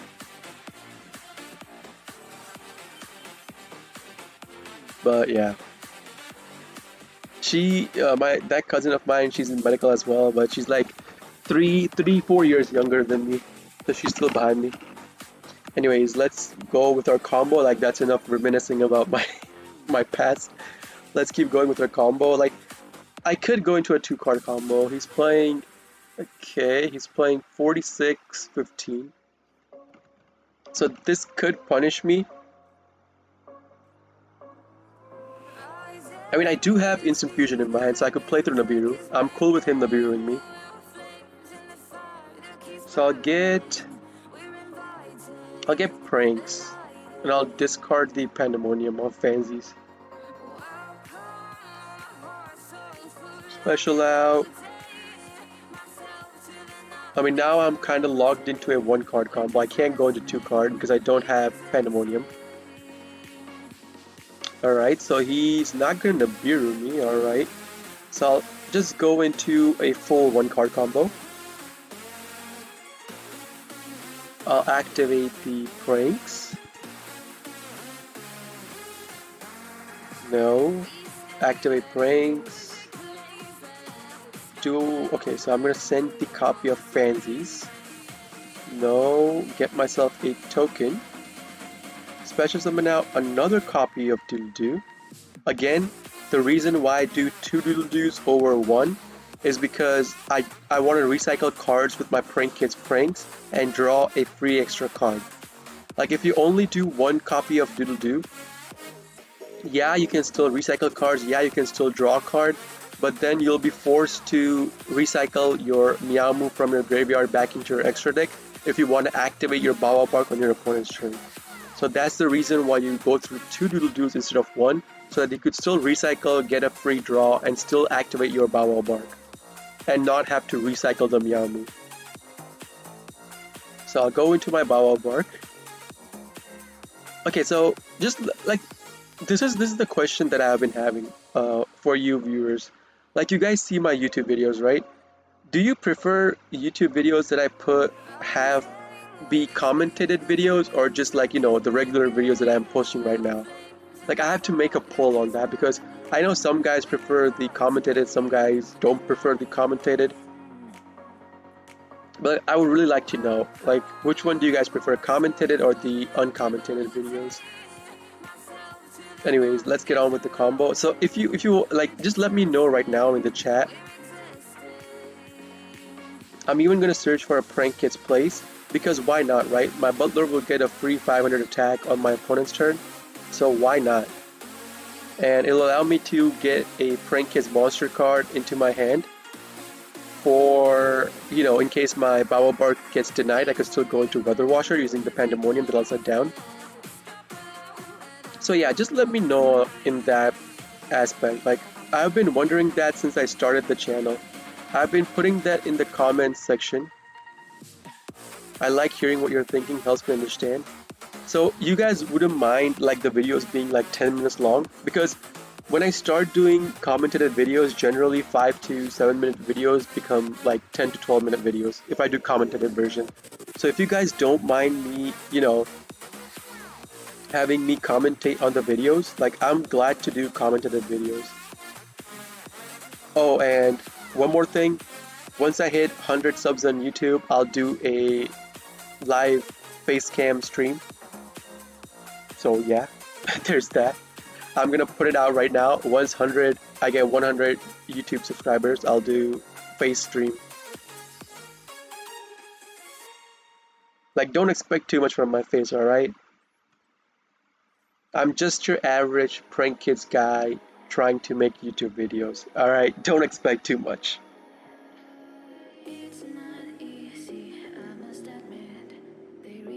I will watch 15-minute videos. If I like the content, I'll watch it regardless of the time it is. Okay. So, what I'll do is I'll put out videos. I'll start by putting one commented, one not commented. So, to see how it picks up. Like, if people like my commented videos more, I'll do more commented videos. I'll even put up a poll for this in my Discord. See what people think. So yeah, I'll do one commented, one not commented, and see what happens from there. Alright, you got it, Peter. You got it. You got commented videos. So here, I'm gonna chain link fansies over the place because I know my opponent is playing heroes because he just did this. So I know what deck he's playing. So I want special summons on the field. I don't care about the attack boost. I care more about the special summon because if he goes into the Dark Mask, the hero that acts as the macrocosmos for monsters, then I need to have as many monsters on the field as I can to go into my special summons. So that's why I'm doing fancies first and then plays because I care more about the special summon than the boost.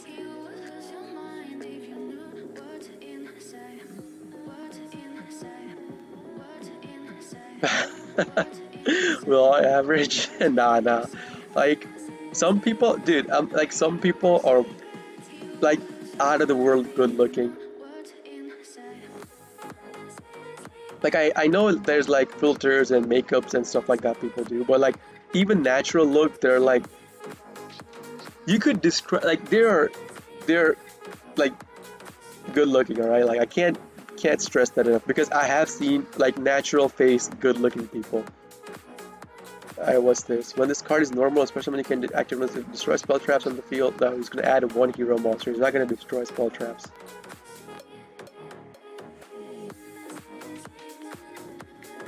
You gotta join the Discord on your laptop. I mean, whatever you want to do. If you want to join, you can. If you don't want to, that's cool as well. Like, I just made the Discord because you guys asked for the Discord. To be honest, I was just happy with streaming on YouTube and getting you guys having you guys watch my videos on YouTube. Alright, I'll call by the grave that I don't want him getting. I think he would add the Dark Hero, not the Dark Law. Would it be the Dark Law? Because hero combos could go either ways depending on the cards they have in their hand. And I still have 2 of my Butler Pops plus Forbidden.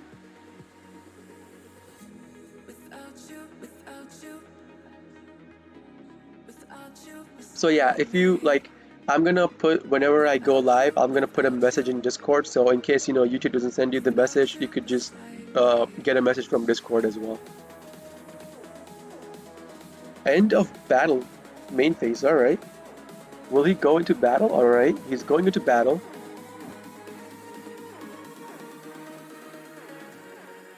You know what? I'll use my Butler's Pop once. I'll use one Butler Pop. Because I don't want him killing any of my monsters. Because I kinda do wanna end him next turn. See if he sets down cards. He doesn't set down any card either. So, another Forbidden, okay. So I'm gonna start my combo by burning him first. I'll burn him. Wait, can I go into another... Do I have another copy of Dropsies in my deck? Because if I have another copy of Dropsies... Oh, I don't. I don't have another copy of Dropsies, sadly. Did I banish one copy? I banished one copy. I mean, okay, that's cool, whatever. So what I'll do is I could literally use these four, go into Boral Sword and end the game, right? Because Boral Sword plus Butler, that's gonna be 9,500. Yeah, I'll just do Boral Sword with all four cards. Like I'm being super greedy right now, okay? Like I'm being super greedy in the sense that I want to end the game right now. I'll normal this. Battle. No. I'm gonna attack. I'm gonna try to attack. Okay, it's gonna go through. I'm gonna activate Boral Sword's effect. Put this in defense. So Boral Sword will get 2 attacks with 6k. Okay, that's game. I mean, I literally only called by the grave one combo piece and his combo ended. So I'm assuming he had a really bad hand or he couldn't combo right. Like he didn't even have mask change, because if he had mask change and went into Dark Law, that could have been a play he could have made. But I'm guessing he started with a really bad hand.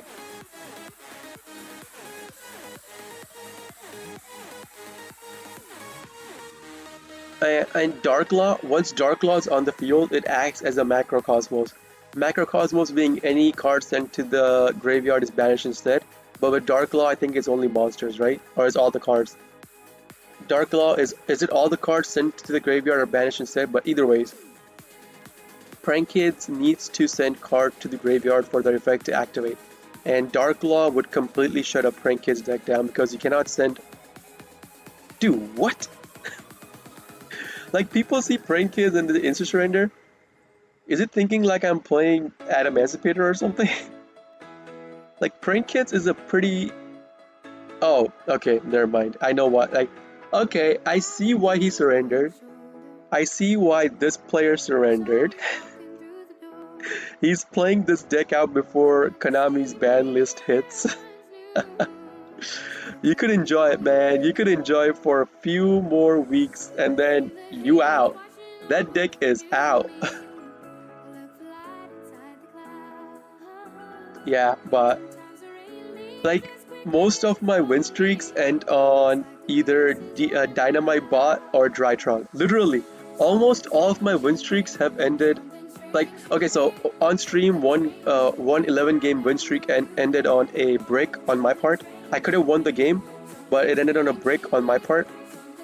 And every other game, I think my streak ended with either playing against Drytron going second, with them having a full board and like 5 negates from Herald of Ultimateness, or losing against DD Dynamite. And like, what? Why? Why do you do this to me? Like, do you want to see my win streak end that much? Like, look at this hand. Like, yeah, I could set down Ash Blossom, but nah. Like, if I lose, I lose. I'm not gonna. I'm not gonna be that desperate. I'm not gonna be that desperate. So I'm gonna activate Skill Drain. Hopefully he doesn't have Lightning Storm, because I could still cross out his Harpy's Feather Duster activation. I can't cross out Lightning Storm because I don't run Lightning Storm myself. So I hope... Oh. So either Cyber Dragons or Drytron. Okay, so if he's playing Drytrons, I'm gonna use my Ash on his Diviner. I'm not gonna waste my Ash right now. I mean, oh no, I should have Ashed this. Oh, never mind. He's playing Cyber Dragons. He's not playing Drytron.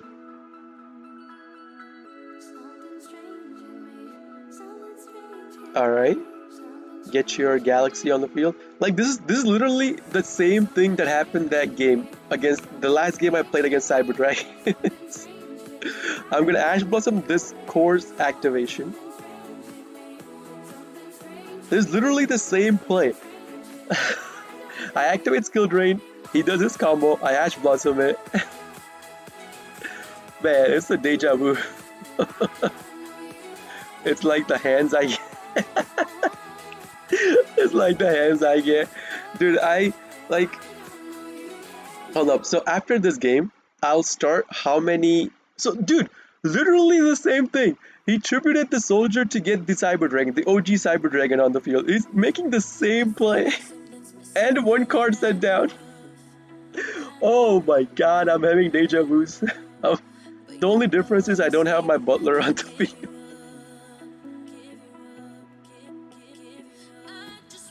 Ah, I'm making deja vu for this. And he set it exactly behind. Oh, that could be an imperm, right? Because he probably wants to imperm my cross out. That could be an imperm. I mean, I did draw into a harpy. I do have a harpies. So I'm gonna start by harpying him. I did hard draw into a starter monster as well. So that was an imperm, so I was right. So usually when people set down card in the same row that you have set down cards, always assume that card is an imperm. Like, yeah, your opponent could be mind gaming you over that, but like usually it's an imperm. But sadly, for this to work, I'm gonna have to banish the instant fusion. Like with instant fusion, I could have ended the game. If I had another card aside from instant fusion, I could have ended the game right now. But sadly, for the combo, and another sad part is we drew into Roxy's. Like if I had drawn into any other Prank Kids monster, we would have been fine. But I drew into Roxy's. So like we gotta do what we gotta do for the combo to take place. Oh, Drool and Lockbird. Okay, so I can't activate my Doodle Doo anymore. Okay.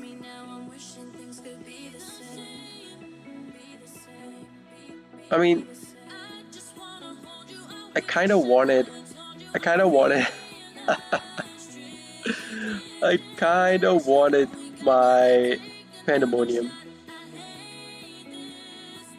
So the card I'll send will be a Pandemonium. Special out a copy of my Dropsies. No. I'll activate Doodle Doo. Like, okay, technically speaking, I could just go into my butler right now. So as you see, I have Pandemonium and all the 3 pieces I need for the butler combo. I could technically go into butler, but my butler would be open to card destruction effects going next turn. So what I would like to do, I can't activate Pandemonium because then I'll have no way of going into butler on my next turn. But like skill drain is active on the field, so butler will only get 1 pop regardless. And if he kills my butler, I could activate butler from my graveyard, right? Yeah. So I'll just go into butler. I'll get 2 more graveyard activations. So using those 2 I could go into Bow Wow Bark. I haven't gone into Bow Wow Bark yet, right? Yeah. So I could still go into Bow Wow Bark. Never mind. Butler is not open to card destruction effects anymore. Yeah, so Butler will be safe because I'll pop my Bow Wow Bark. 1 copy of Fansies. I don't want to do 2 copies of even 1 copy of Dropsies because I don't have pranks to recycle my cards. So I'd rather have cards that I deem less worthy than, you know, having Dropsies on the field. Because I could still go use 2 Dropsies going to my Totally Awesome. So I'll just go and attack. I'll put this back on auto because that's gonna pop up 4 times every time I attack. So I'd rather only have pop up once. I'll put this on and end my turn. No, I'm not gonna use cross out on myself. Alright, so let's see. I'm gonna we're in the Matrix. Okay, so I'm gonna activate Bow Wow Bark. Not gonna okay. My opponent's turn. There's a glitch in the Matrix. We're repeating the same game over and over.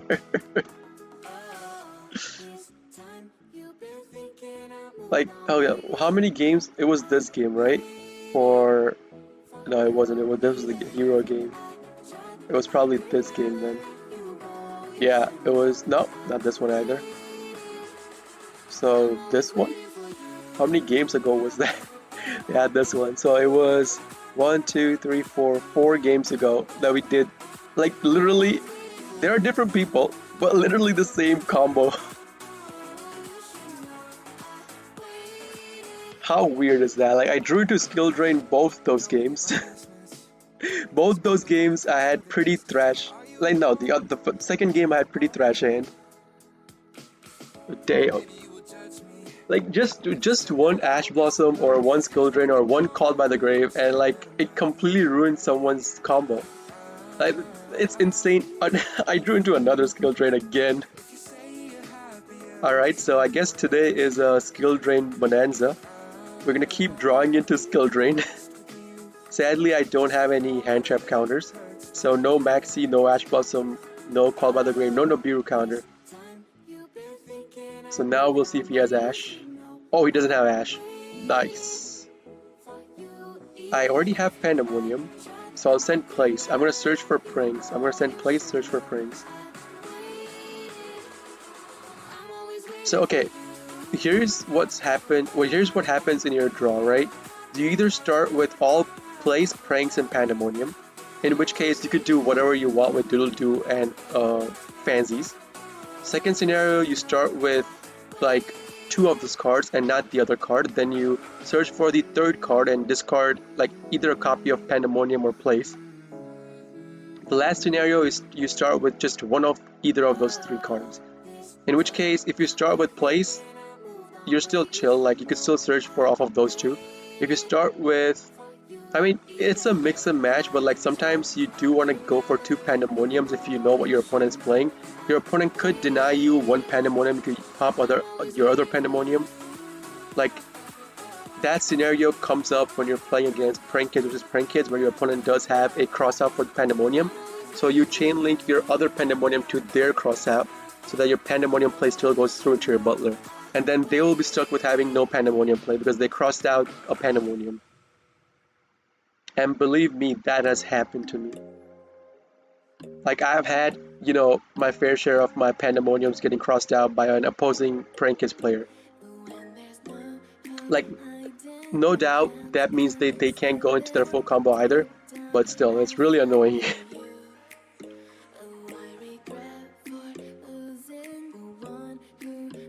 Alright, so I'm gonna activate my Doodle Doo. Get my copy of Place. I do want a copy of Place in my hand, because I'm gonna activate Place to search for a Prank Kids monster card that is gonna be a part of the Butler combo. Like I could even search for, like, do I want to get rid of any of these cards? No, right? What I get rid of, by what I mean the banishment from the Roxy's.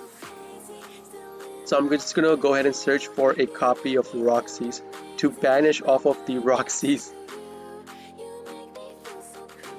Okay, then we go into our we continue our one card combo play.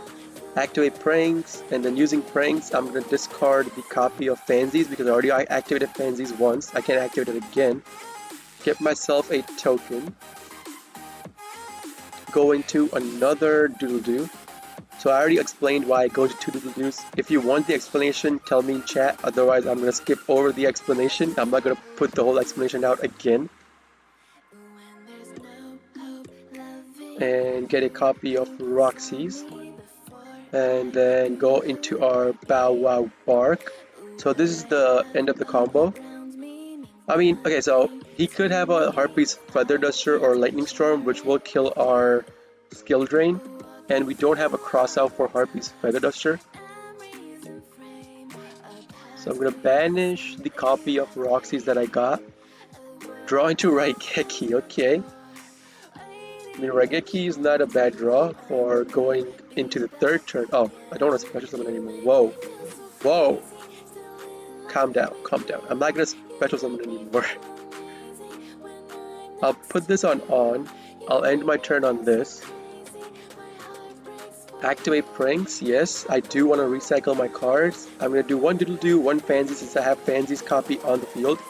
And last one I'll do will be Roxy's because I want to get the Lampsies and Dropsies back off of the Doodle-Doo to go into my Battle Butler on my opponent's turn.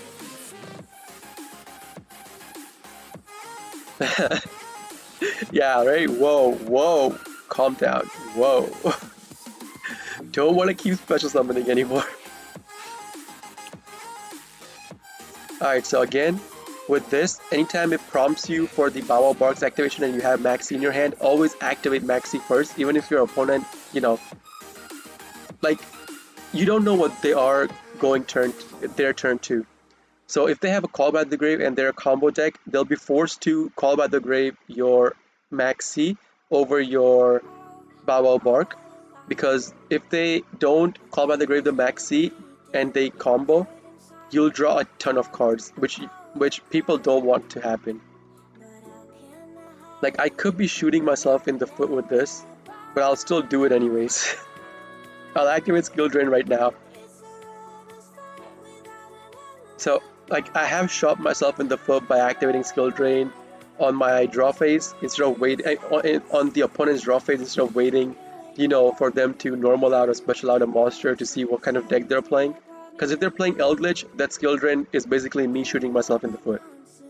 Skill Drain doesn't do anything to Eldritch at all.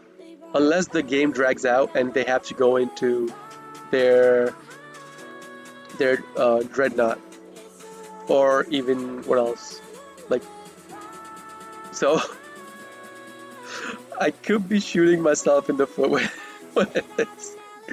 Pot of Extravagance. Oh man. Like, do I wanna Pandemonium right now? Yeah, I mean, yeah, why not? I'll Pandemonium right now because Skill Drain's active on the field. He could be searching for a Lightning Storm from this pot of E. Like, you never know. You never know.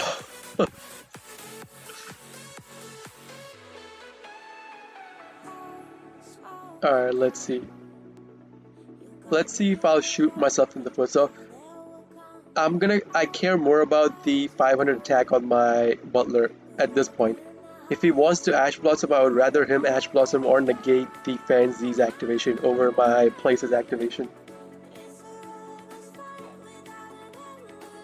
Because I'm worried about him playing Eldritch. I'll send a Place. Special out. I'm going to special out 2 copies. No, since Skill Drain's active on the field, I'll only special out 1 copy. I'm not going to do 2 copies. Because Butler only gets 1 pop. He doesn't get 2 pops.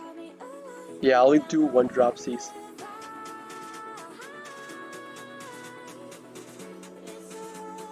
Oh my god, I shot myself in the foot. I literally shot myself in the foot. And Eldritch's effect is not card destruction. It just says target 1 card on the field, send it to the graveyard. It doesn't destroy and send. It just sends. Oh, he's targeting Place. Okay. I mean, I'm cool with Place. Sure. Golden Cursed Eldland. Okay. So he's gonna search for another Eldritch. Is he gonna pop the other Eldritch to target my Butler? Oh man. Like I called it. Like, I'm always worried about running into Eldritch when I activate Skill Drain, where I shoot myself in the foot with Skill Drain. Because unless this game goes into grind mode, the Skill Drain hurts me more than it hurts him. Oh, emergency compulsory evacuation. So that's gonna be 3500 Eldritch, which will be immune to destruction by card effects. Like, I can't activate Butler. Let's see what card he kills. Like, I'm gonna assume he's gonna target. Oh, okay. I mean, I'm totally cool with it. Go for it, man. Go for it. I'm gonna get myself Doodle-Doo back out on the field from this. I could even do Dropsies. Oh, I'll do Dropsies. Because I can go instantly into Totally Awesome. Like, if he has no way to summon another monster, but he could activate cards in my draw phase, no?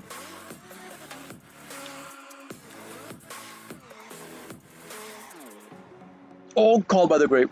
That is such a nice card. That is such a nice card. Alright, alright, alright. That is such a nice card against Eldritch. Like this is a god top deck against Eldritch. Each player can only control one attribute of monster. So I'll have to send one copy of Dropsies.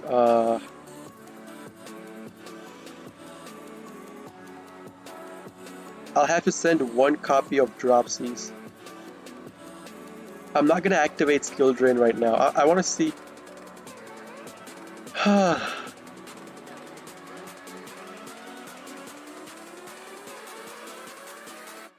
Like, what do I want to keep on the field? Water, right?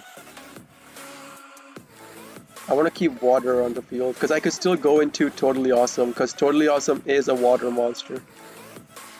I mean, that kind of sucks. Not gonna lie, that does suck. I mean, I could still go into Totally, yeah. I could deny him one card activation.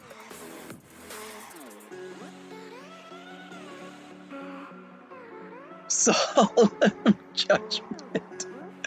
Dude, come on, man. Come on, let me play the game. God, I hate Eldritch players. Oh, I hate Eldritch players so much. Is this gonna be Elixir? Yep. Alright. I'm gonna Call by the Grave one copy of the Eldritch from your deck or graveyard. So I was waiting for the Eldritch Elixir to take effect before I Call by the Grave the Eldritch, because if I Call by the Grave first, then he chains his Elixir to it. He could just bring the way the chain resolves, it'll resolve this first, just bring that thing back out from the graveyard.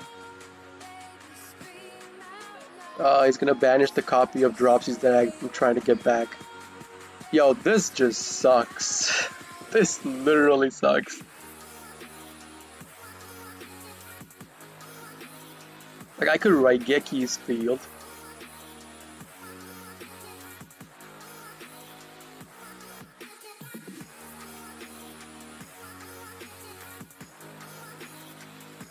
But like, so, I mean, my Meowmoo is a rock attribute, and this is thunder, so I can't like normal summon and go into my combo. As long as Gozem Match is on the field, I can't do anything. Like, I need to hard draw into one type of monsters only. I mean, because if I do a token is Pyro. Token is Pyro Fire, so I still can't use a token to go into Meowmoo. Pyro can only help me go into like Rocket Ride. So I'll be forced to set down my fansies.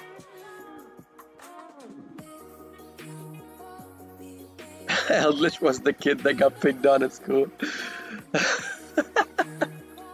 You're right. Eldritch is the kid that gets picked on in school. I'll do one of this and one of this, I suppose. Because I do have 2 copies of Fansies in my graveyard and 1 on the field. Oh! That is such a good draw!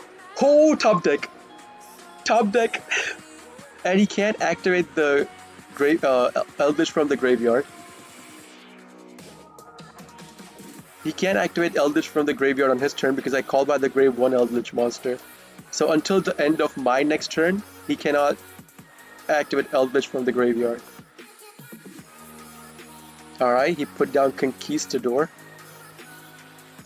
Dude, that is an insane top deck. I mean, I'm just hoping that card is not another Solemn Judgment, or, you know, something that can, like Imperial Order or something, because I need my Harpy's Feather Duster to go through. Like, holy, do I need my Harpy's Feather Duster to go through. He will be mad. That's gonna get negated. That's gonna get negated. Oh no! Call by the Grave OP. Called by the Grave OP. He can't even activate the graveyard activation for Eldritch to special summon it out. Cause called by the Grave OP. Oh, he rage quit. Dude, he rage quit. That is a rage quit right there. That is a rage quit right there. Oh, I love this game. I love Yu-Gi-Oh! Called by the Grave top deck into Harpy's Feather Duster. Let's go. Let's go! That was such an insane top deck from Called by the Grave. Oh man. Oh wow. Yeah, so people tend to forget the second part of Call by the Grave. Like, even when I play, I forget about Call by the Grave because any card you Call by the Grave, you cannot activate that same card until the end of your next turn. So after your turn's finished, it goes over to your opponent's turn. After your opponent's turn is finished, it goes over back to your turn. And after your turn is finished, then they can activate those same cards. So Eldritch was out for 2 straight turns. So against Eldritch, like, always save your Call by the Grave against Eldritch players, because it's a ball buster card against Eldritch. And never activate your Call by the Grave too early, because as you saw, Sanguine could special summon the monster back from the grave or the deck. So if you Call by the Grave first and then they activate Sanguine in the chain link, then they'll just special out the Eldritch in the graveyard that you're trying to banish off of the Call by the Grave. So always wait for them to activate Sanguine first, then chain link Call by the Grave to it. I mean, I don't want to special summon anymore since you max-seed me.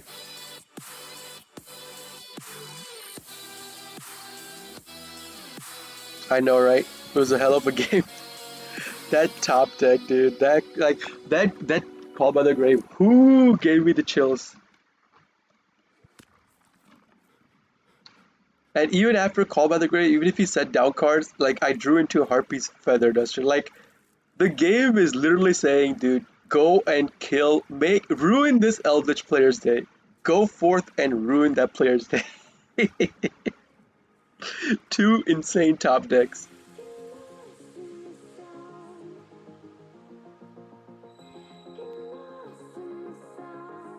Alright. So our opponent is playing some kind of Tri-Brigade. I still don't know what kind. It could be Pure, Bird, or Zodiac. Alright. I mean, I don't have Ash Blossom or Call by the Grave, so he'll get his full combo off from the Fractal. But I mean, I do have Skill Drain active on the field. So Omen can't activate its effect. Farigit and Bear Brum can't activate their effects. Like, they can activate their graveyard effects, but not their on-field effects. Unless you can get rid of the Skill Drain somehow. But I'm still hoping he's not playing the Bird Up version with the statue, because that will just completely lock me out from the game itself.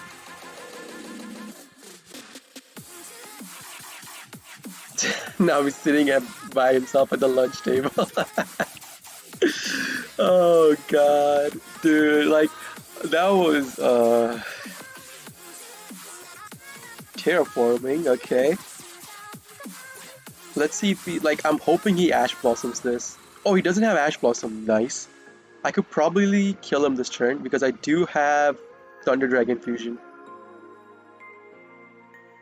I'll add a copy of... I'll do another Lampseas. I already did one Lampseas, but I'll do another Lampseas. I mean, I'm hoping he doesn't have another Maxi. Because if he has another Maxi, like, I'll have to stop my combo again. Because I don't want him drawing into a Nibiru or something like that. Well, let's see. Here's to hoping him not having Maxi. Oh, he doesn't have Maxi. Cool, cool, cool, cool, cool. So my full combo plus Butler. Nice. Alright, let's go, let's go. Let's see how much damage 1500, right? So he technically has 8500 life points. I have to hit him for 8500 somehow. Butler will be at 35. I already burned him. So card to the graveyard, I'll send Pranks. Special summon out Dropsies. Like, okay, if I activate Diddle-Do, go into Rocket Ride using these two, I'll get one more special.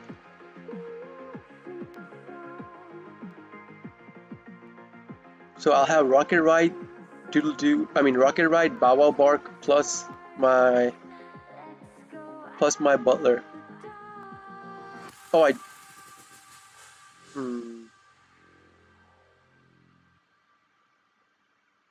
yeah, okay, I'll do it that way. Because I haven't activated the effect of my Dropsies yet. So I'll get a copy of Lampsies plus Pandemonium, and then I'll activate Pandemonium. Again, Pandemonium locks you into Prank's monsters only, but with the Thunder Dragon Fusion, we are going into a Prank's monster, so it doesn't deny you the Thunder Dragon Fusion. So I'll take the Roxy's and the Dropsies that I currently have on the field, go into Rocket Ride, activate Chainlink 1-2 Dropsies, Roxy's, because I do want these cards' effect to go off, and I know he doesn't have Ash Blossom.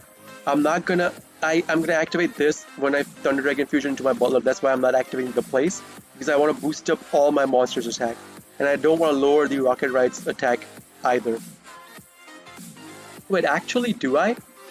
Because Rocket Ride will hit for 1500 in the face directly. It'll go over this card. And so that will be 3, 4, 5,000. 5,000 plus 1,000, 6,000. I'll be able to hit him for 6,000 if I do it this way. If I don't do it this way, this will be at 25. I'll cut down 1,000. So 1,000, 2,000, 3,000, 4,000, 5,000, 6,000, 7,000. I mean, it's going to be 7,000 either ways. Even if I don't do it or if I do it, it's going to be 7,000 either ways. So I might as well activate it. Not going to activate place. I'm going to activate place again after I do my Thunder Dragon Fusion. Oh, skill drain's on the field. Never mind. Guys, never mind. Never mind. Don't ignore what I said. Instead of impermanence, you want to use another card instead of skill drain. I mean, skill drain is really synergistic with. Wait, are you talking about in real life or in Master Duel? If it's in Master Duel, skill drain is a super rare card and Imperm is an ultra rare. I'll do a copy of Roxy's. Not gonna activate Crossout. Oh, I drew into a Crossout. Pretty nice. So sadly, I have to put Bow Wow Bark in the extra monster zone. Otherwise, I would have been able to end the game with, you know, Bow Wow Bark boosting up one of my monsters to by 1,000. I'll activate Thunder Dragon Fusion. No. Go into my Battle Butler. I'll get back the card I banished. Always get back the card you banished when you use your Thunder Dragon Fusion. And now I'll activate my Places effect, which will boost up all my monsters by 500. Right?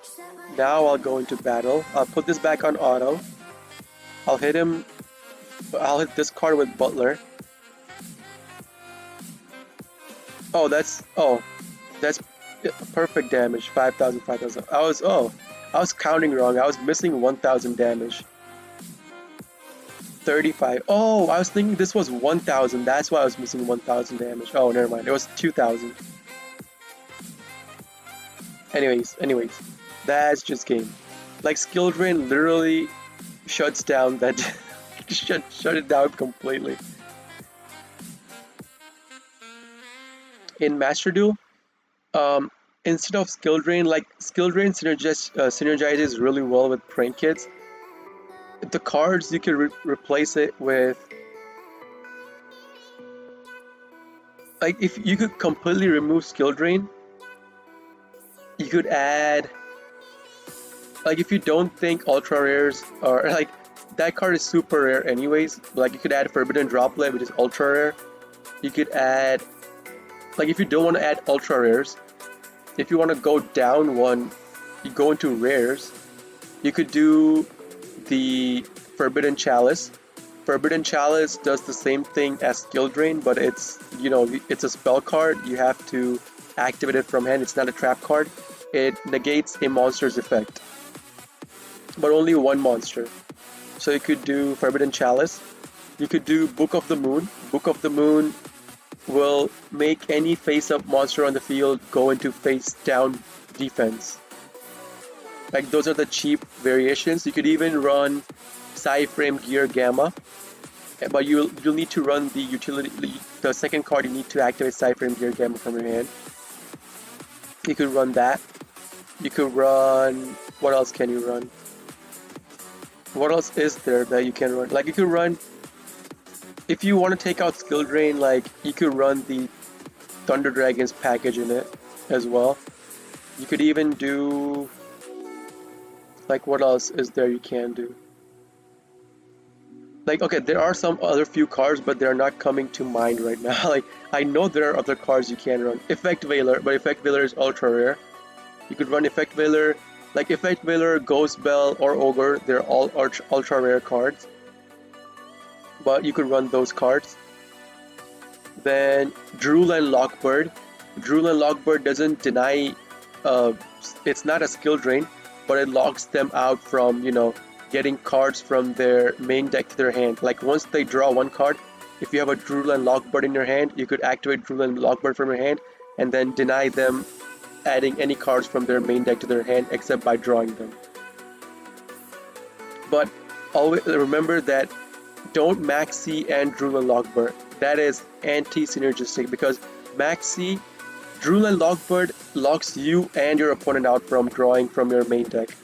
So, like, if you Maxi, then you Drool and Lockbird, that means you're locking yourself out from drawing cards when they special summon as well. So don't do that.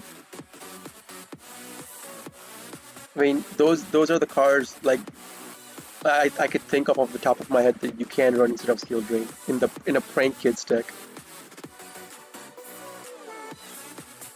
Okay, so I could go into a full combo. He has 30, 41 cards, 15. Like, ooh, like what card would I banish though? Like I could banish the Maxi, but no, right? Like nah. I'll go into a 1-card combo. I'm not gonna go into a 2-card combo. So I'll get a. I'm not gonna get a copy of Place. I'm gonna get both the Prank Kids monsters back out. Since I already have Pandemonium and Pranks in my hand, I don't need to, you know, go through Doodle-Doo to get those cards out.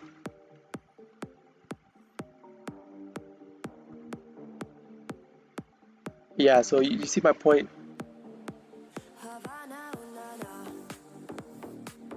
So let's see, I'll discard a copy of Pansies from my hand to get myself the token. Then start into my other Doodle-Doo.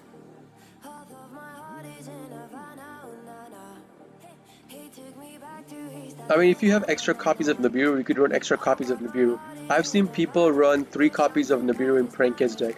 You know, for the consistency of drawing into Nibiru, because usually in rank climb, most, like even in tournament settings, most decks people play are combo decks. Like you will never see a person play something that is generally not a combo deck, because combo deck dominate most settings. Like yeah, there is Eldritch, yeah, there is like True Draco, yeah, there is like the Dino Stun deck, but usually people don't play those in tournament settings. Or even like in ranked climb, you'll see a lot of those, but like the chances of you seeing combo decks are way more than you seeing, you know, those stupid cancer decks. Okay, so I can't, or can I? I can banish one copy of Dropsies, but do I want to banish? You know what? I will. I will. I will. I would rather keep Maxi and Ash Blossom than a copy of Dropsies. I even drew into a cross out. So I'll set down cross out, set down my Pandemonium, put this on, and end my turn.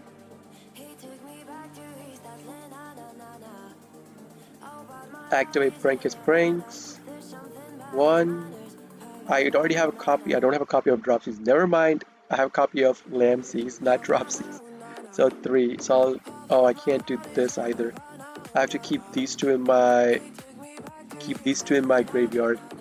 So I'll do a copy of Place. So okay, so off of Bow Wow Bark, you can only add back cards from your graveyard into your hand. Like, you can only add back cards that can be added back from your graveyard to your hand. They cannot be cards going from your graveyard to your deck or extra deck. They could, like, so keep in mind that you cannot activate Bow Wow Bark when you only have like a Meow Moo, any link monster in your graveyard plus 1 named monster. Like, you need to have 2 named monster or spell cards like Pranks, Pandemonium, Place, or stuff like that in your graveyard to activate Bow Wow Bark to get them back into your hand. Again, I'm going to activate Maxi first to check whether my opponent has a Call by the Grave, which he didn't, so my Bow Wow Bark would safely go through.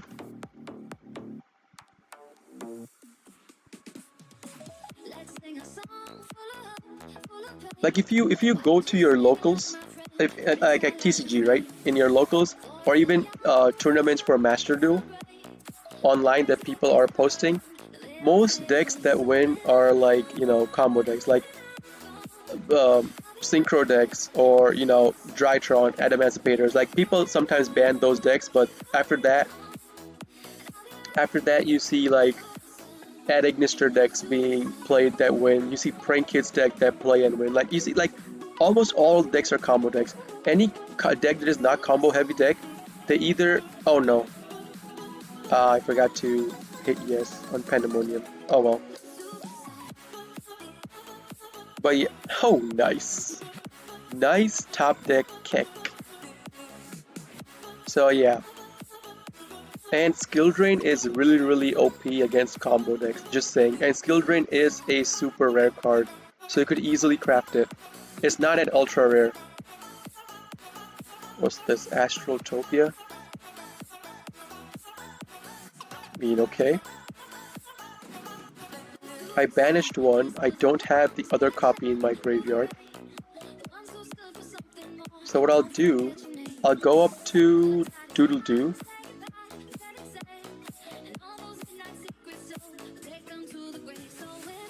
Not gonna activate this. I'm gonna send a copy of... Well, they wanna send Place? I'll send Place. I mean, I do have Terraforming in my hand, but I'll banish it anyways. Special summon out my Lamsies. Like, I do have cross out for Nibiru, so I'm not worried about Nibiru. I'm only going into Totally Awesome in case he has like a Battle Fader or some random stuff in his hand. So I'll do Chainlink 1-2, Lamsies Doodle Doo. Playing during the enemy turn is awesome. You know it, man, you know it.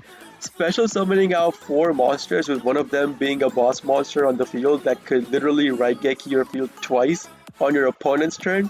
Oh, that is a satisfying feeling, man. That is a satisfying feeling. So I'll add back my Pandemonium. Do I want to go into Totally? I do, right? Because I already have Pandemonium in my hand. I could probably end the game this turn. Not probably. I will end the game this turn because I'll have more than 7,000 damage. Counting Totally. So I'm counting Totally in this because I'm going to use Pandemonium, use these two, go into Rocket Ride. I mean, do I want to go into Rocket Ride or my Weather Washer? Because once I use Pandemonium, I'll be locked into Prank Kids only. So I'd rather go into Weather Washer, right? Because when I attack with my Prankis monster, he cannot activate any cards in the back row in battle phase. So yeah. I'll banish the copy of Terraforming. So at this point I have more than enough damage on the field to kill him. Unless he activates something that I have to use my Totally Awesome on. I drew into a Nibiru, okay. I'm gonna special out a copy of Pansies. We'll go into battle. Start with Totally. See if he does. He has nothing, so that's just game right here. So this is literally just game now. He has nothing he can activate in response to. Okay, so that's just that. He probably started with a brick, I'm assuming. Or he didn't want to sacrifice cards when I would have bad Butler on the field, so I would just pop his cards. I mean, either way, I know what deck he was playing. He was playing the Astral Karibo deck with the Xyz Utopia, that's the name, Utopia deck. Crooked Cook and an Evil Swarm extension, okay. Is he not playing Utopic? He's not playing, okay. I mean, that's new. He does have the Utopia double, which we're searching for this. So he's not strictly playing like a standard Utopia deck. Because standard Utopia decks do have the ability to go into Utopic True Draco Future. Like they always run Utopic True Draco Future because it is not destructible by card effects and it has a monster negate as well. Not destructible by card effects or by battle and monster negation. And it steals your monster if it negates it while the monster is on the field. But not running Utopic True Draco Future and running those other cards, I mean, I'm not too sure about that. I always try to use the Washer. Dude, you're right. Weather Washer is such an underappreciated card in Prank Kid's deck. Because, like, Weather Washer has saved me so many games. Like, if you start with a bad hand, right? Or your opponent Ash Blossoms you or Maxes you or some weird stuff like that, and you're forced to go into Weather Watcher in your opponent's turn. And then Weather Watcher gets you 2 cards that are immune to destruction by battle. So unless your opponent has piercing damage, you're chilling. You could pass that turn and you're chilling. Do I want to Ash Blossom this Resonator? Because this could be a bait, right? I'll still Ash Blossom it. Like, it could be a bait, sure, but I'll take the bait. I'll Ash Blossom it. I'm saying he doesn't have a starter card in his hand.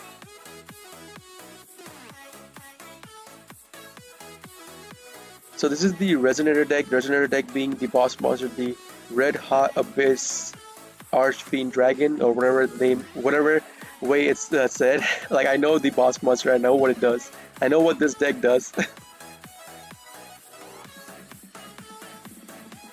You can target one face of monster on the field, gain LP equal to his attack.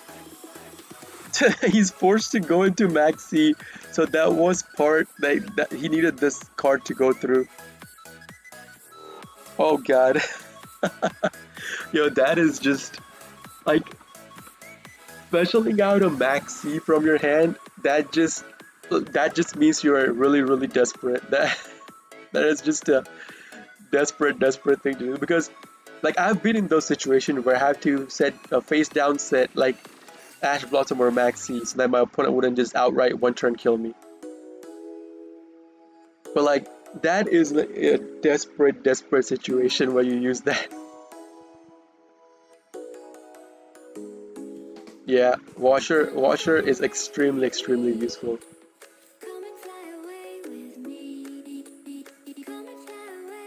I mean, he's gonna go. Will he get a full combo or will it be a partial combo? He'll get 3 tokens from this.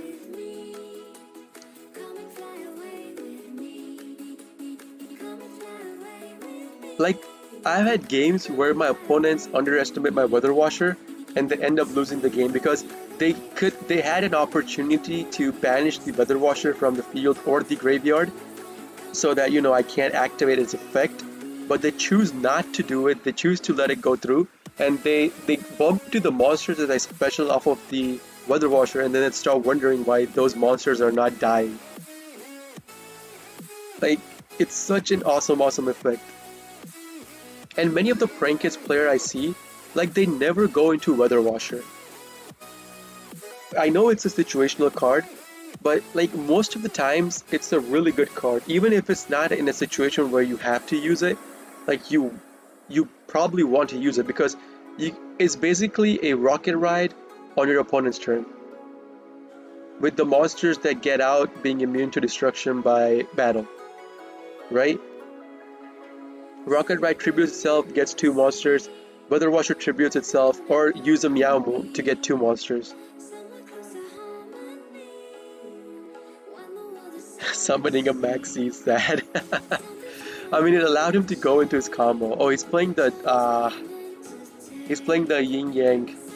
Is it called a Yin Yang Synchro deck? Yin Zhang Synchro deck, I think. That's what it's called. I mean, I don't care. I have Forbidden in my hand. So even if he gets like Red Hot Archfiend Abyss Dragon or whatever the dragon's called, I can still play through it. But for that, I'll need to be able to hard draw into a monster because otherwise he'll be able to respond to Forbidden's effect activation. Yeah, Yanzing. The Yanzing Synchro deck. That's what he's playing. Yanzing. Yanzing card, negate the activation. If you do, shuffle that card into the deck, then destroy one other Yanzing card you control. Okay. Borreload Savage, alright. So he's gonna choose to put an Omni on the field. Omni negate. Let's see if he has any other. What's this card's graveyard? If this card leaves the field, you can special summon one Yanzing monster from your deck. Okay, so he's gonna have he's gonna have 2 Omni negates, with this card being the other Omni negate.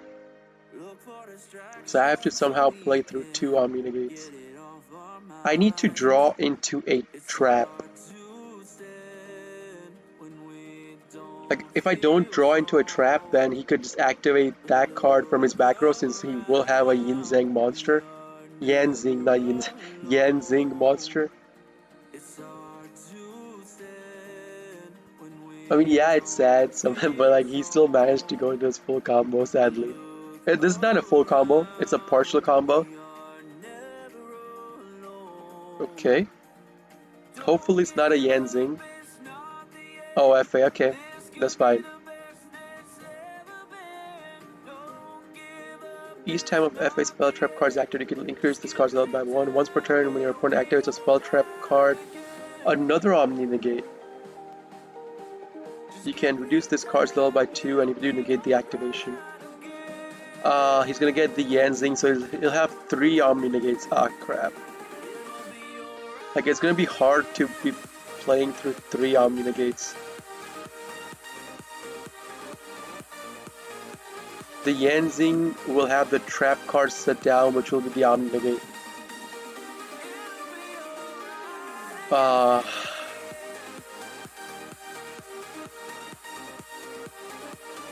Well, that is just sad.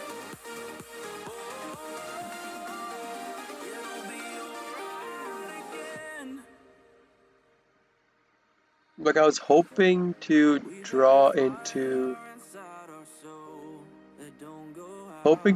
like Harpy's Feather Duster or Raigeki or something like that. Or even a Prankets monster. Because this field is kind of hard to out. He has 1 Omni, 2 Omni, 3 Omni. He has 3 Omni negates on the field. And sadly, I didn't draw into a trap card to negate so that he couldn't activate the trap card on the activation of Forbidden. Well, that kind of sucks. Yeah, but Droplet is kind of useless because he'll just activate the trap card in response to my Forbidden's activation. This card right here that I just talked about, where'd it go? This card, 9 Pillars of Yanzing. This is a trap card, so I can only send monster and spell card from my hand, so he can still activate trap card in response to Forbidden. When a trap spell card is activated or a monster effect is activated and you control a Yan Zing card, negate the activation. If you do, shuffle that card into the deck and destroy one Yan Zing card you control. So it'll just shuffle the droplet back, which will still keep these two Omni negates on the field. Like, how do I want to play this? Like, there's no way I could go into my combo, right?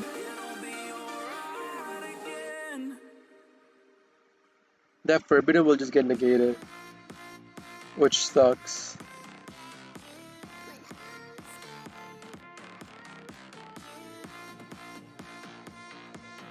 He even has Maxi, dude. I mean, I do have cross out for the Maxi, but I can't go into the combo, sadly. Will he Omni this? Will he use one? Oh, he's gonna use one Omni. Alright. Like, sadly, he didn't use this.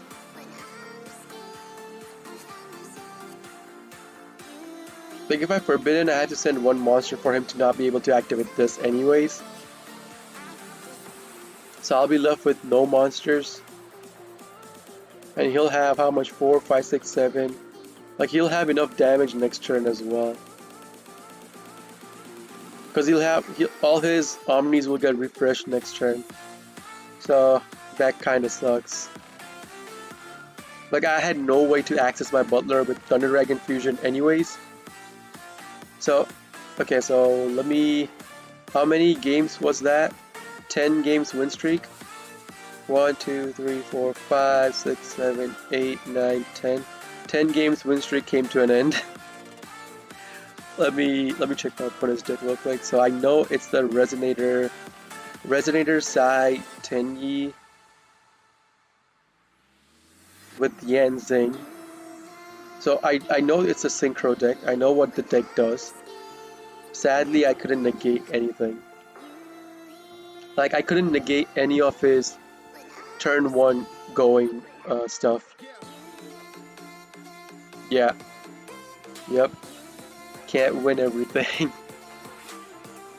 Like, I try my hardest to, you know, think out plays. Like, I don't just, like, I see that board, I don't just instant surrender. I try to think out plays, even if it seems the game is unwinnable. Unless I know for a fact that my opponent can end me next turn, I don't surrender. I stick out games. Oh, come on. He's playing the Ad Ignister deck.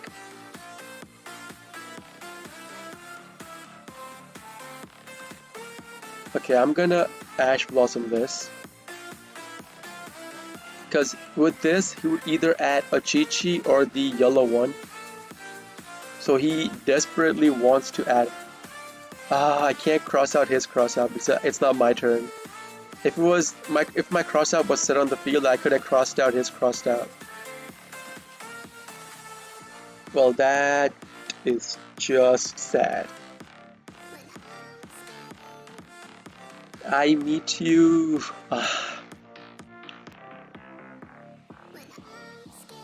So he's gonna get a Chi-Chi. He revealed a fire monster, so he's gonna for a Chi-Chi. A Chi-Chi is their 1-card combo starter, which will give them full access to their Ad Arrival Cyber's Ignister.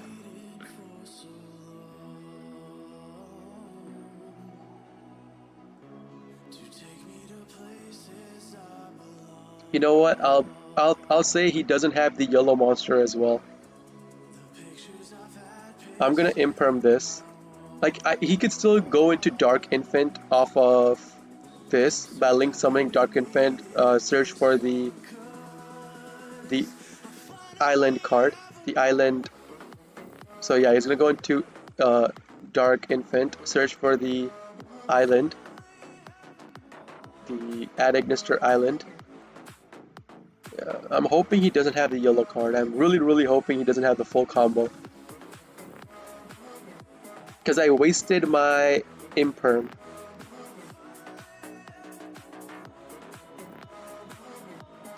Alright, let's see what card he sends. Is he sending the dark card?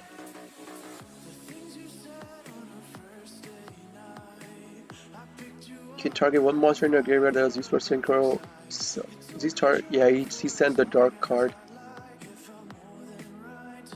This will probably end with a 5k arrival, I think. If I'm thinking it right, this will end with a 5k arrival. I hate Adagnister. To be honest, like, I don't hate Adagnister. I kinda love playing against Adagnister. Yeah, their combo is super long. Like, it's comparable to like an Adamancipator combo. It's not that long, but it's still pretty long. But if you run Boral Sword Dragon, you could easily beat over their arrival. Oh, you only need to go into Boral Sword Dragon, that's it. Boral Sword Dragon will beat over the Ignister. But like, sadly, they have another part of the combo where they go into Pegasus. And if Pegasus sees any Adagnister monster getting killed, it will bounce a card on the field by banishing itself from the graveyard. So they would just bounce your Boral Sword, so your Boral Sword can't make another attack. Access code on turn 1. I mean, he didn't use IP Mask, so his access code is destructible by card effects, right? Let me check it out real quick. Okay, so no. No, you can link Cybers, no, summon it, no. Vanity's Emptiness. Dude, are you kidding me? Dude, this game's over. Unless I draw into Harpies on my next turn, the game's over.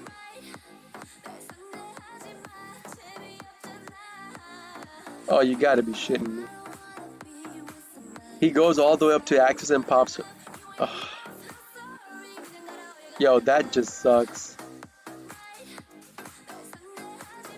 That just sucks. Like, I need to hard draw into Harpies. He didn't use Update Jammer, so he can't attack twice with access code. Yo, that just sucks, man.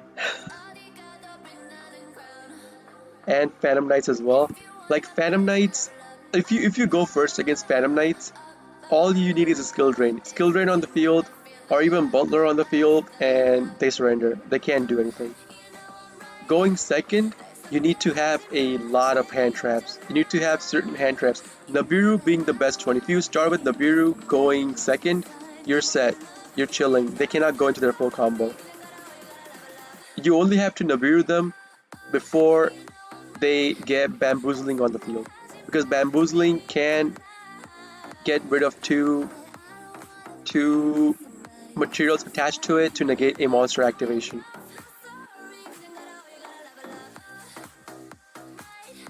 Oh, come on, dude. This just sucks. He only needs, what, 2,700?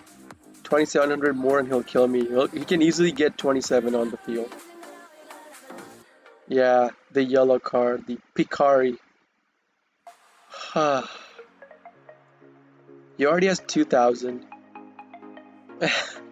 Idol Reborn, yeah, no, I'm gonna sit here and wait for him to combo and kill me. I know he can kill me. Well, that just sucks.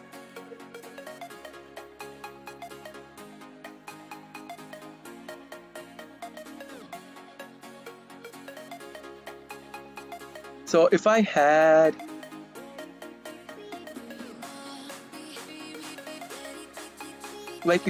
saved my Imperm, then he could have gone into a full combo with Picari.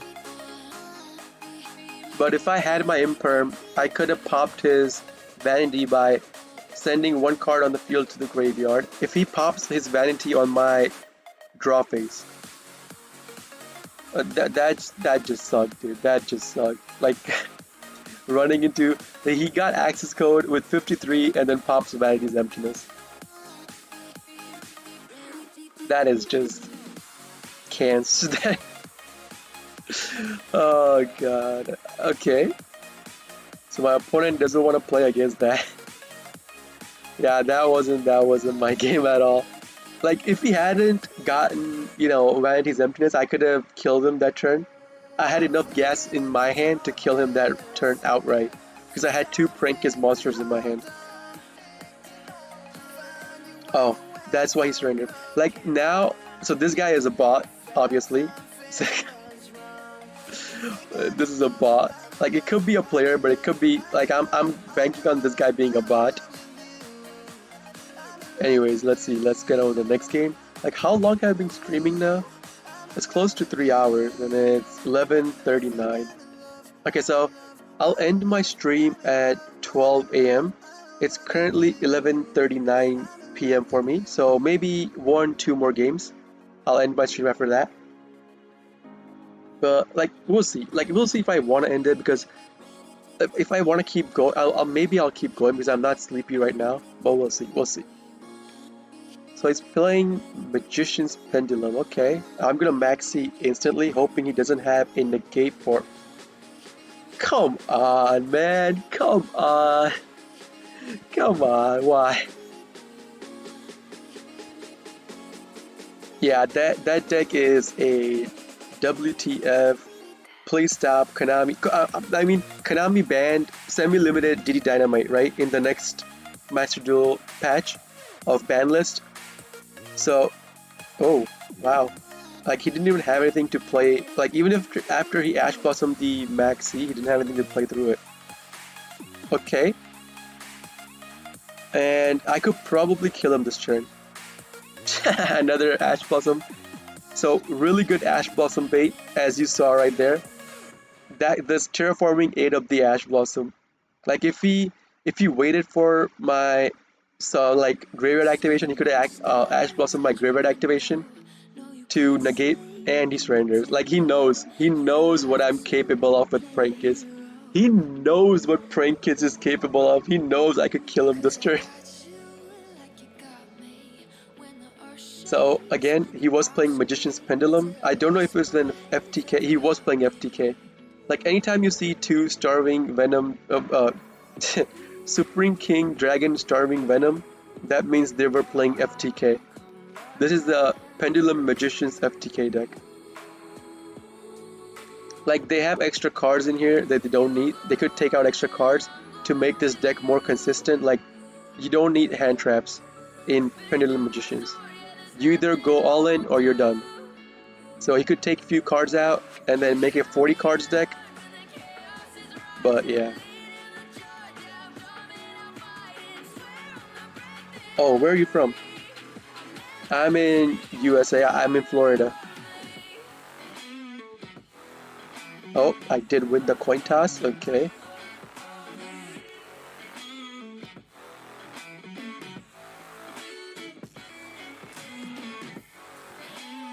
Like usually I try not to stream this late because I know for a fact that most of my viewers are either, asleep or it's time for them to work at this point because they're from all over the place, right? Like Pointy is from I think Indonesia, like Troblador is from EU. So I try not to stream this late. I try to stream between, 2 p.m. to 6 p.m. Eastern Standard Time, or even sometimes from 3 to 7 Eastern Standard Time. That's like usually when I get the most views. That's when most of my subscribers and viewers are online. By most I mean like 7 or 8 people, but I just started streaming recently, so yeah.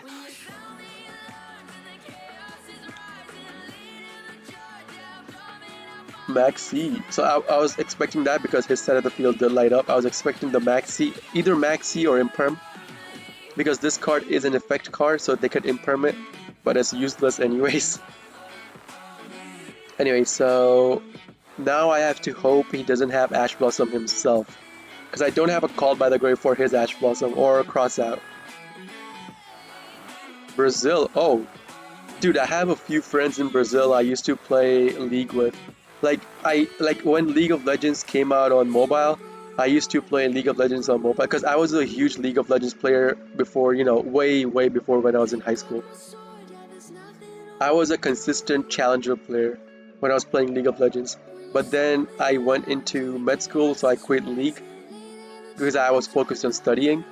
But then League of Legends came out on mobile. I started playing League of Legends on mobile, and I had like a big friend group circle from Brazil, and one of the guy that the number one Tryndamere right now on the server, any server worldwide, he made a team. Like I was like, I know him. That guy's from Brazil. I know him. Like we're really good friends. But I mean, not anymore. But like we used to play together all the time when I was playing League of Legends on mobile. But now we lost contact. But we were really good friends. He made a team. He got into esports as well. But yeah. So there's gonna be a one card. I'm gonna get pranks. So yeah, like I have friends from Brazil as well.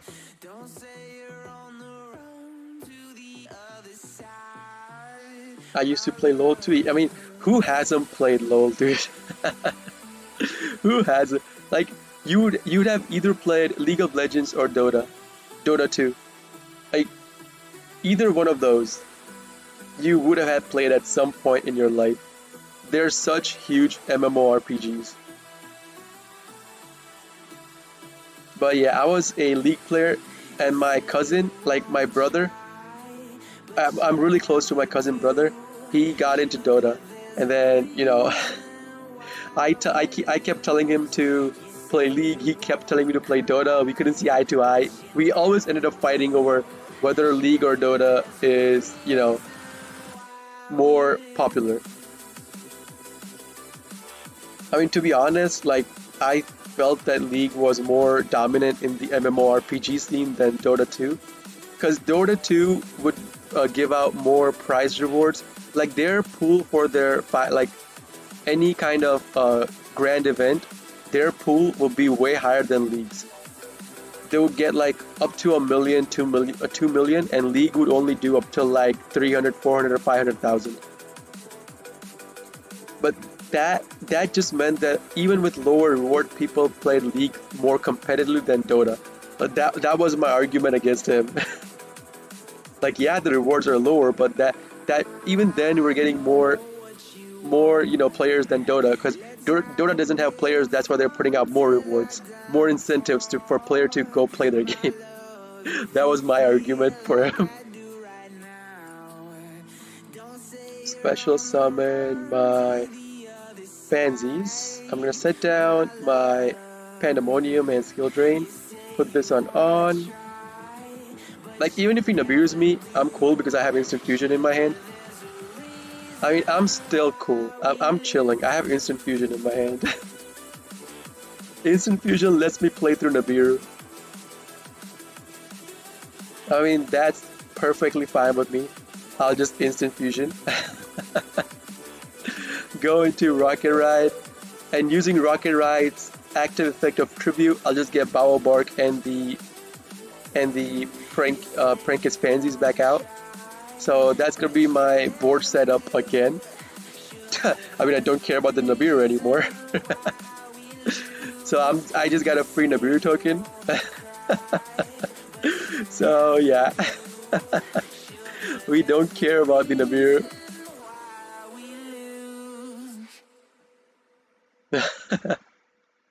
But I prefer Yu-Gi-Oh! Yeah, because like right now, League and Dota, like even before Dota games, like on average the games would span over like 30-40 minutes, and League's average game before now, when it was before, not now, the game would span an average of 20-25 minutes. And like now I don't have that much time on my hand to actually play that much. So yeah.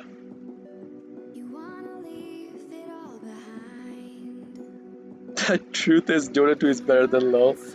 I mean, okay, so hear me out, alright? Hear me out. Dota 2's community is better than League's community. League's community is way too toxic. Like if I have to rank in the order of toxicity for the games that I have played, first one will be Yu-Gi-Oh's community. Yu-Gi-Oh's community is extremely toxic. That's why Master Duel doesn't have chat function or typing chat function or talking function, because they know that their community is toxic. And After that, I'll put League, and after that, I'll put Dota. After that, I'll put Hearthstone. No, I'll put Hearthstone about Dota. But yeah,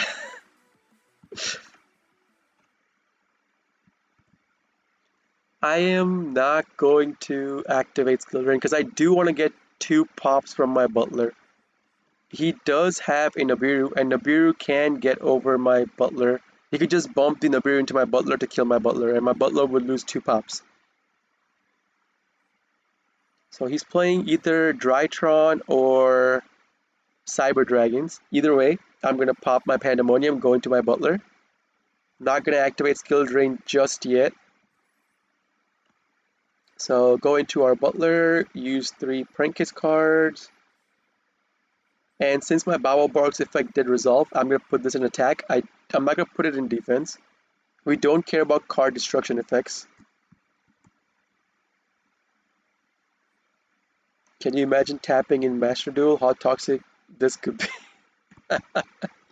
Dude, like, you start your combo and someone abused you, dude, that the trash talking would begin from that point. Like, that guy, you don't even know what's about to hit you. You don't even know. And as soon as Nibiru hits the field, the other guy just goes off. Just goes off. What the fuck is this? What is this game? Like, other guy would just go off completely. Like I have an idea of how toxic it could have been. Like, I'm happy Konami doesn't have any chat function or something like that for Master Duel.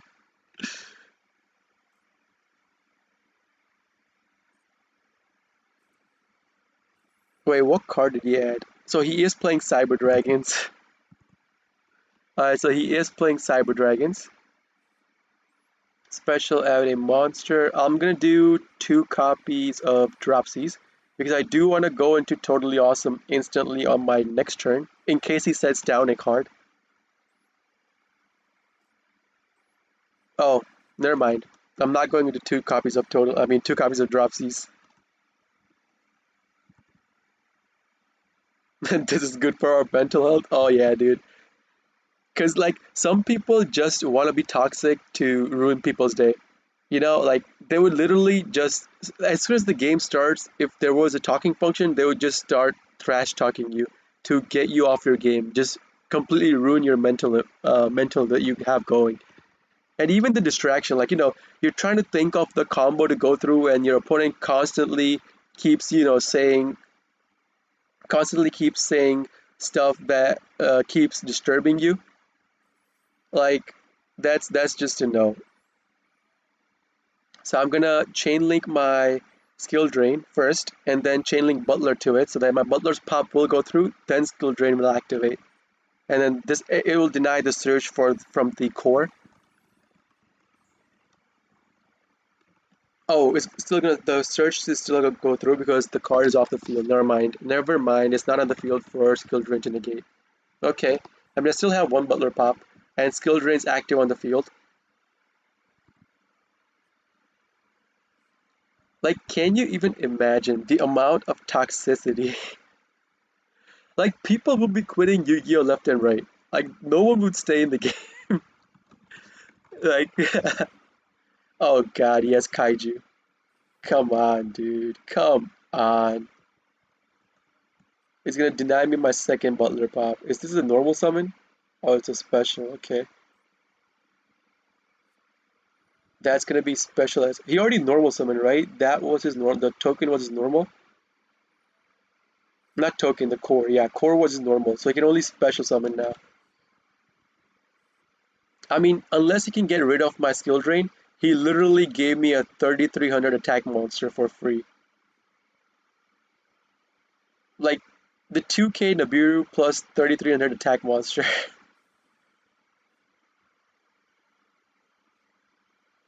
Okay, I mean, I'm perfectly fine with this. I'll just kill him this turn. I don't even have to go into totally. Oh, what? Oh, okay. Okay, he took away my, but then he's left with nothing because again, skill drain's active on the field. So this card is at 0/0. This card gains 1000 attack for every amount of fusion material he uses. So he used 3. This card should have had 3,000 attack and defense. I mean 3,000 attack, but since skill drain is active on the field, it becomes 0. And I know for a fact that he doesn't have any cards he could activate from the graveyard, and I even know what card he has in his hand. I even know what card he has in his hand because he showed it to me. So where's the card? Here it is. He has the core in his hand. So we're chilling. We're chilling. When I see a Drytron, I punch my table. You're right. You're right. Like Drytron against Drytron going second, if you don't have any hand traps, it just straight up sucks. I'll send a copy of. I'll send Roxy's because okay. So do I wanna? Yeah, I'm burn him. I wanna burn him first because I do want to use terraforming to go into my place, search for my place. Because if I fusion, all my monsters will gain 500 attack. So I'm gonna add the card. I'll add a copy of Fancies since I already used Fancies effect. Special summon out my Doodle Doo using these 2 cards.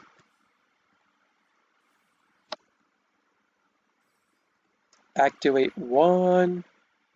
I mean, I'm not even gonna bother activating anything else because this will just put this monster by 500 and skill drain is active on the field. So, and I know he can negate my graveyard activation, right? So I'm not gonna bother with it. I'll special out another drop C's, go into my totally awesome. So this is just in case he draws into like, a board clear. So just in case. Like, I do want a Pandemonium, right? Yeah, I do want a Pandemonium, so I'll activate Doodle Doo. I'll get my copy of Pandemonium plus a copy of... Like, I don't care about Harpy's Feather Duster, right? So I'll get a copy of... Like, do I want to do it that way? No, right? No. I'll get a copy of Lamses. Playing safe. So I'll go into Pandemonium. No. Okay, so do I want to get Rocket Ride or do I want to get Weather Washer?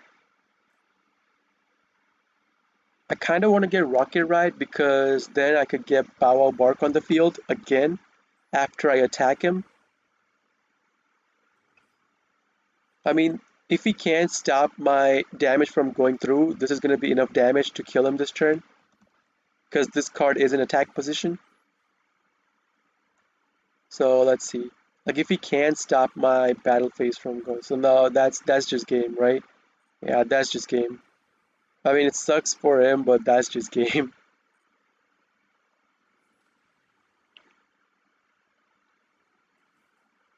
that that straight up killed him. Like no skill drain completely ruins combo decks. Like this is a prime example of skill drain ruining a combo deck. GG's, yeah, GG's. Anyway, so Leonardo and guys, thanks for tuning in for today. I'll stop my stream right here. It is close to 12, it's 11:58. So I'll stop my stream right here. I do again have a YouTube channel. I upload 2 videos of prank kids daily on my YouTube. You guys can check it out. I have a Discord. You guys can join my Discord as well. Link is in the pinned on the top of the chat. No problem, man. No problem at all. And I really enjoy you commentating on my duels and sticking around with me. Thank you very much. See you next time as well, man. See you next time. So yeah, if you guys like my videos, hit the like button, subscribe, comment, share, hit the notification icon if you like my video stuff, and do the YouTube stuff. Anyways, this is JPB Duel signing off for today. See you guys tomorrow.